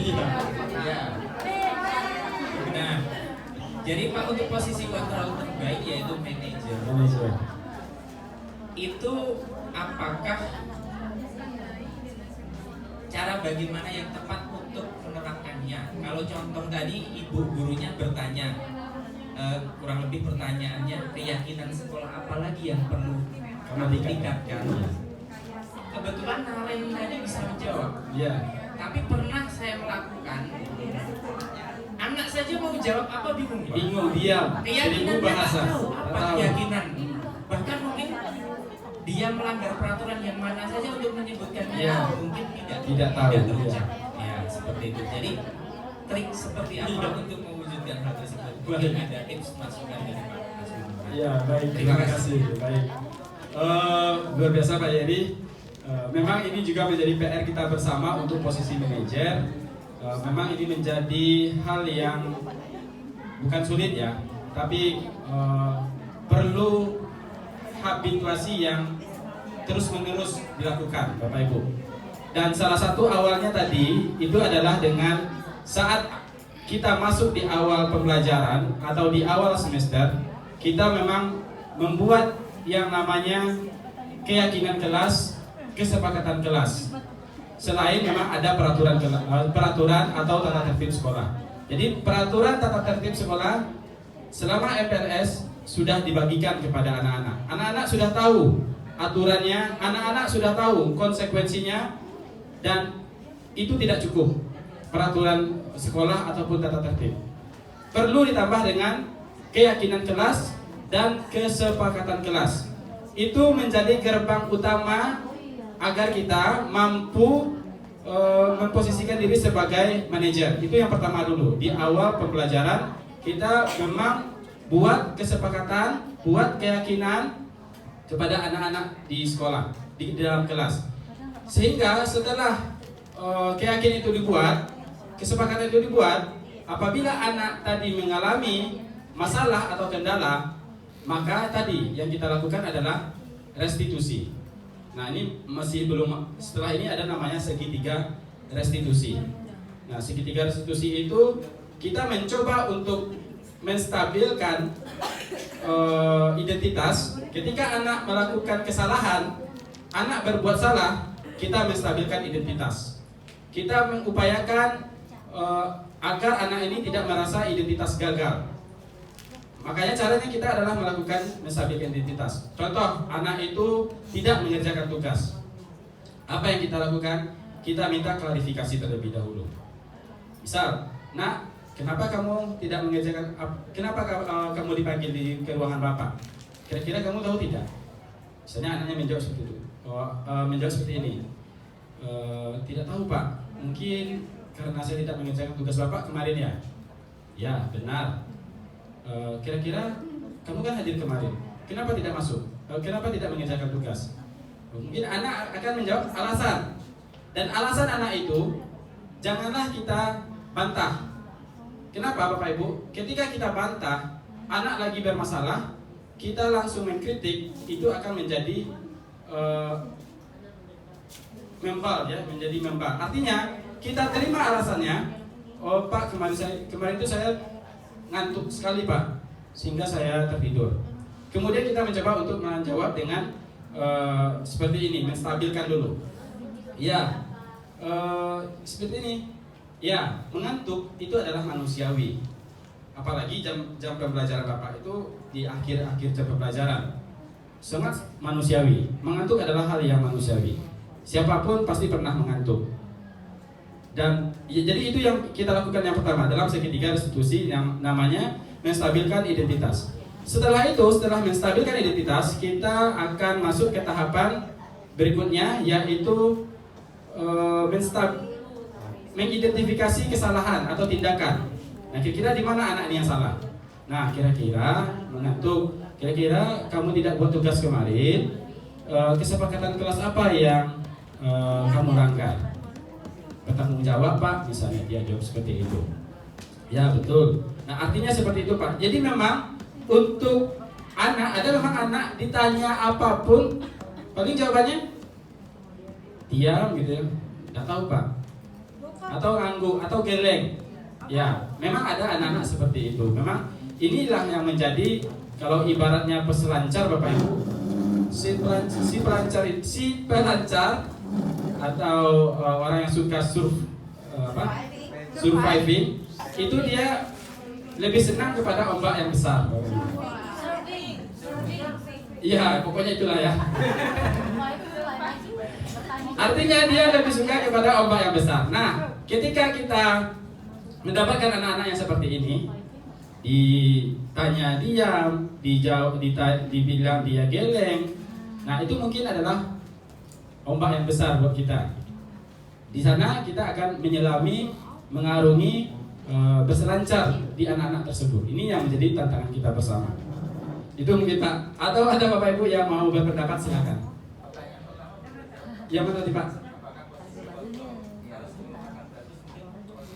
Ya, saya juga ditiadakan. Iya, memang dalam konsep pendidikan guru penggerak atau dalam materi budaya positif, memang untuk hukuman itu ditiadakan. Selanjutnya juga penghargaan juga ditiadakan. Kenapa? Karena yang tadi kita kaitkan lagi dengan ice breaking kita tadi, Bapak Ibu. Yang bisa mengontrol diri kita itu adalah kita sendiri Bapak Ibu. Tidak bisa orang lain mampu mengontrol orang kita. Contohnya tadi, bagaimanapun saya membujuk mem untuk melepaskan genggamannya, artinya bagaimanapun saya memberikan penghargaan, memberikan pujian, tetap tidak mampu melepaskan genggaman mem tadi. Nah itu analoginya Bapak Ibu. Jadi memang untuk penghukum memang ditiadakan. Memang kita lebih mengarahkan kepada setidaknya kepada pemantau. Setidaknya pada pemantau, kalau bisa lebih baik adalah manajer. Nah kalau pemantau kan dia memang by data Bapak Ibu, baik kesepakatan kelas, keyakinan kelas, kemudian tata tertib, peraturan. Nah kita berbicaranya di sana, guru kepada anak yang melakukan kesalahan. Iya, baik. Satu lagi ada tadi, ya.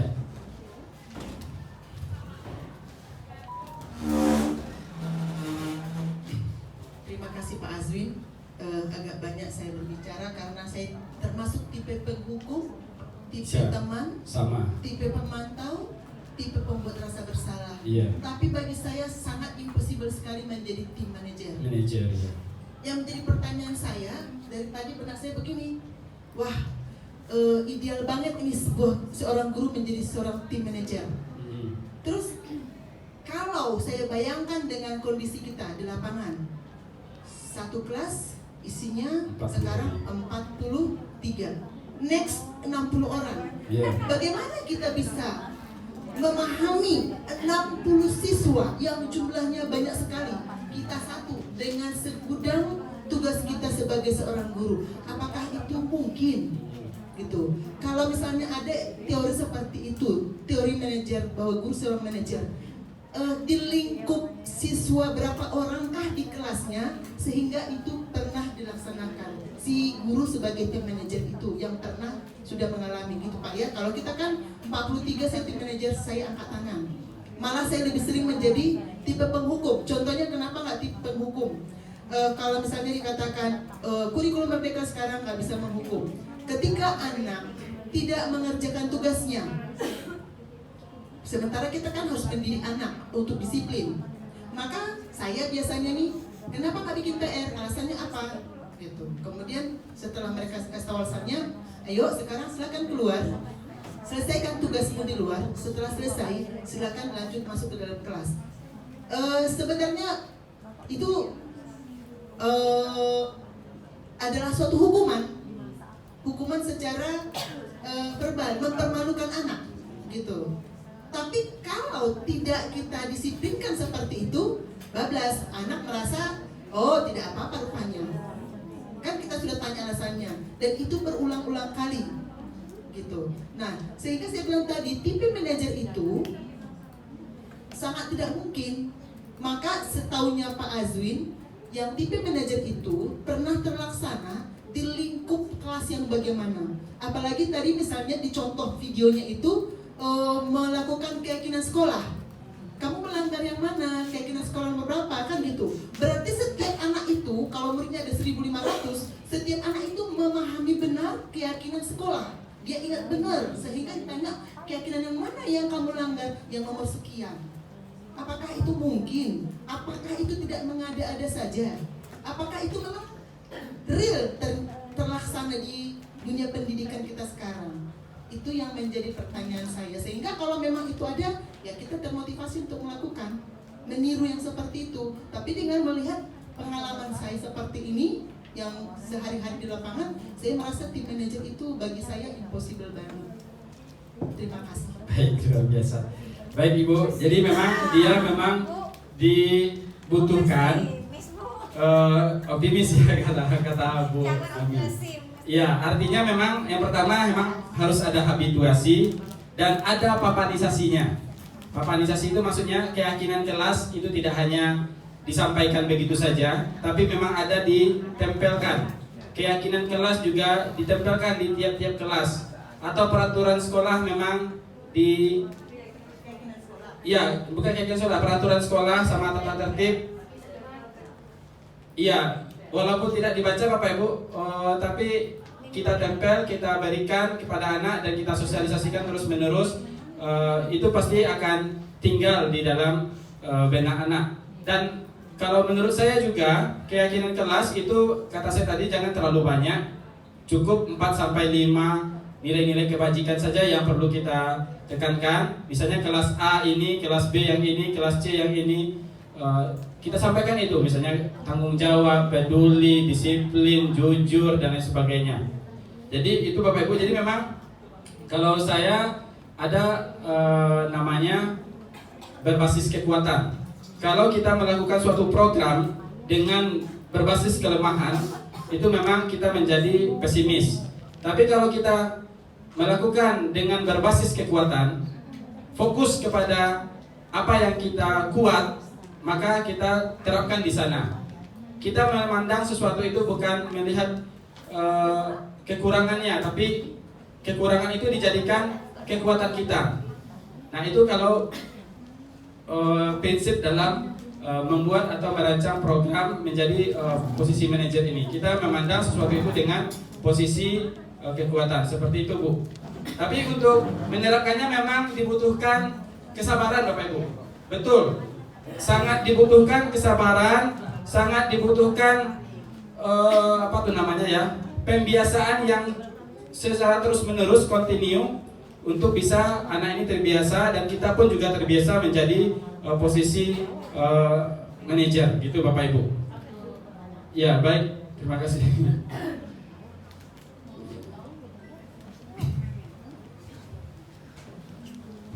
Terima kasih. Tadi Pak Ari mengatakan setiap kelas itu kita pantangkan tata tertib. Ya. Kemudian malahan tata tertib itu mungkin sudah ditandatangani pakai materai sebelum dia masuk di sini. Iya, betul. Contoh salah satu yang menjadikan kendala kita hari-hari anak membawa HP saja. Iya. Membawa HP hari ini sudah diambil HP-nya dalam satu kelas, berarti yang anak yang kita hafil hari ini udah bisa menjadi contoh bagi yang nggak bawa HP. Buktinya yang hari ini kita ambil besok dia tak bawa, tapi bawa lagi yang lain. Nah, bagaimana caranya itu solusinya? Sementara tata tertib, nah kamu dulu waktu masuk ke sekolah ini tanda-tanda tata tertib nggak? Iya Bu. Kamu baca nggak? Jawabannya apa coba? Tidak. Tanda tangan orang tua. Ya, yang pakai materai. Iya. Ya memang. Ya baik. Itu memang menjadi PR kita bersama Bapak Ibu. Kita memang membutuhkan kreativitas untuk mengatasi masalah-masalah anak yang seperti itu. Dan kita tadi segitiga restitusi itu kita menstabilkan dulu identitasnya. Menstabilkan identitas itu artinya kita tidak mengkritik anak yang sedang bersalah, tapi kita mencoba untuk melakukan penstabilan identitasnya. Seperti tadi, melakukan kesalahan itu adalah hal yang biasa. Setiap manusia pasti pernah berbuat salah. Itu dalam konsep segitiga restitusi itu namanya menstabilkan identitas. Artinya kita tidak menyalahkan anak terlebih dahulu, kita mencoba untuk menstabilkannya. Apa lagi? Agak susah menjawab pertanyaan Ibu Ina lagi. Iya.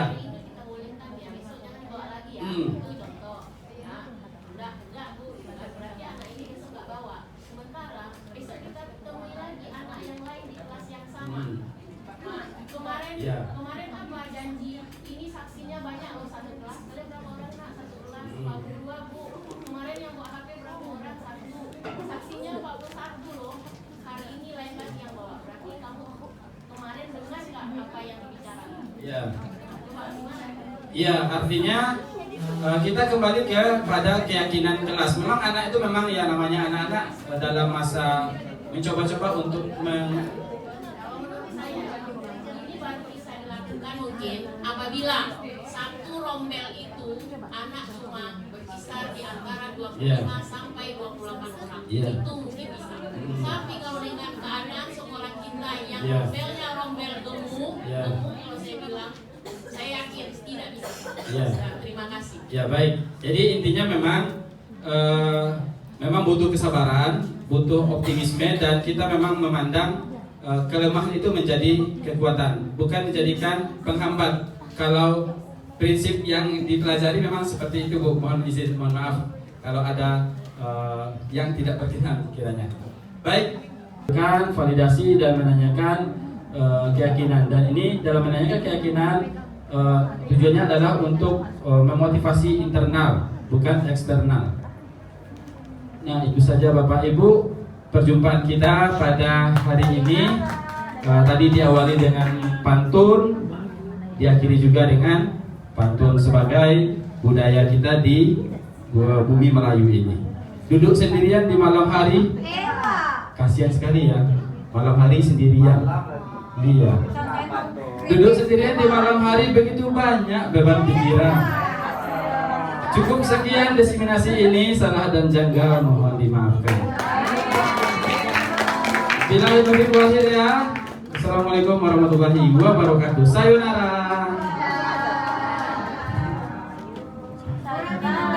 Kurang minumnya ada di belakang Bapak Ibu. Terima kasih. Habis, wah berarti dagangan saya laku berarti ya. Ya baik.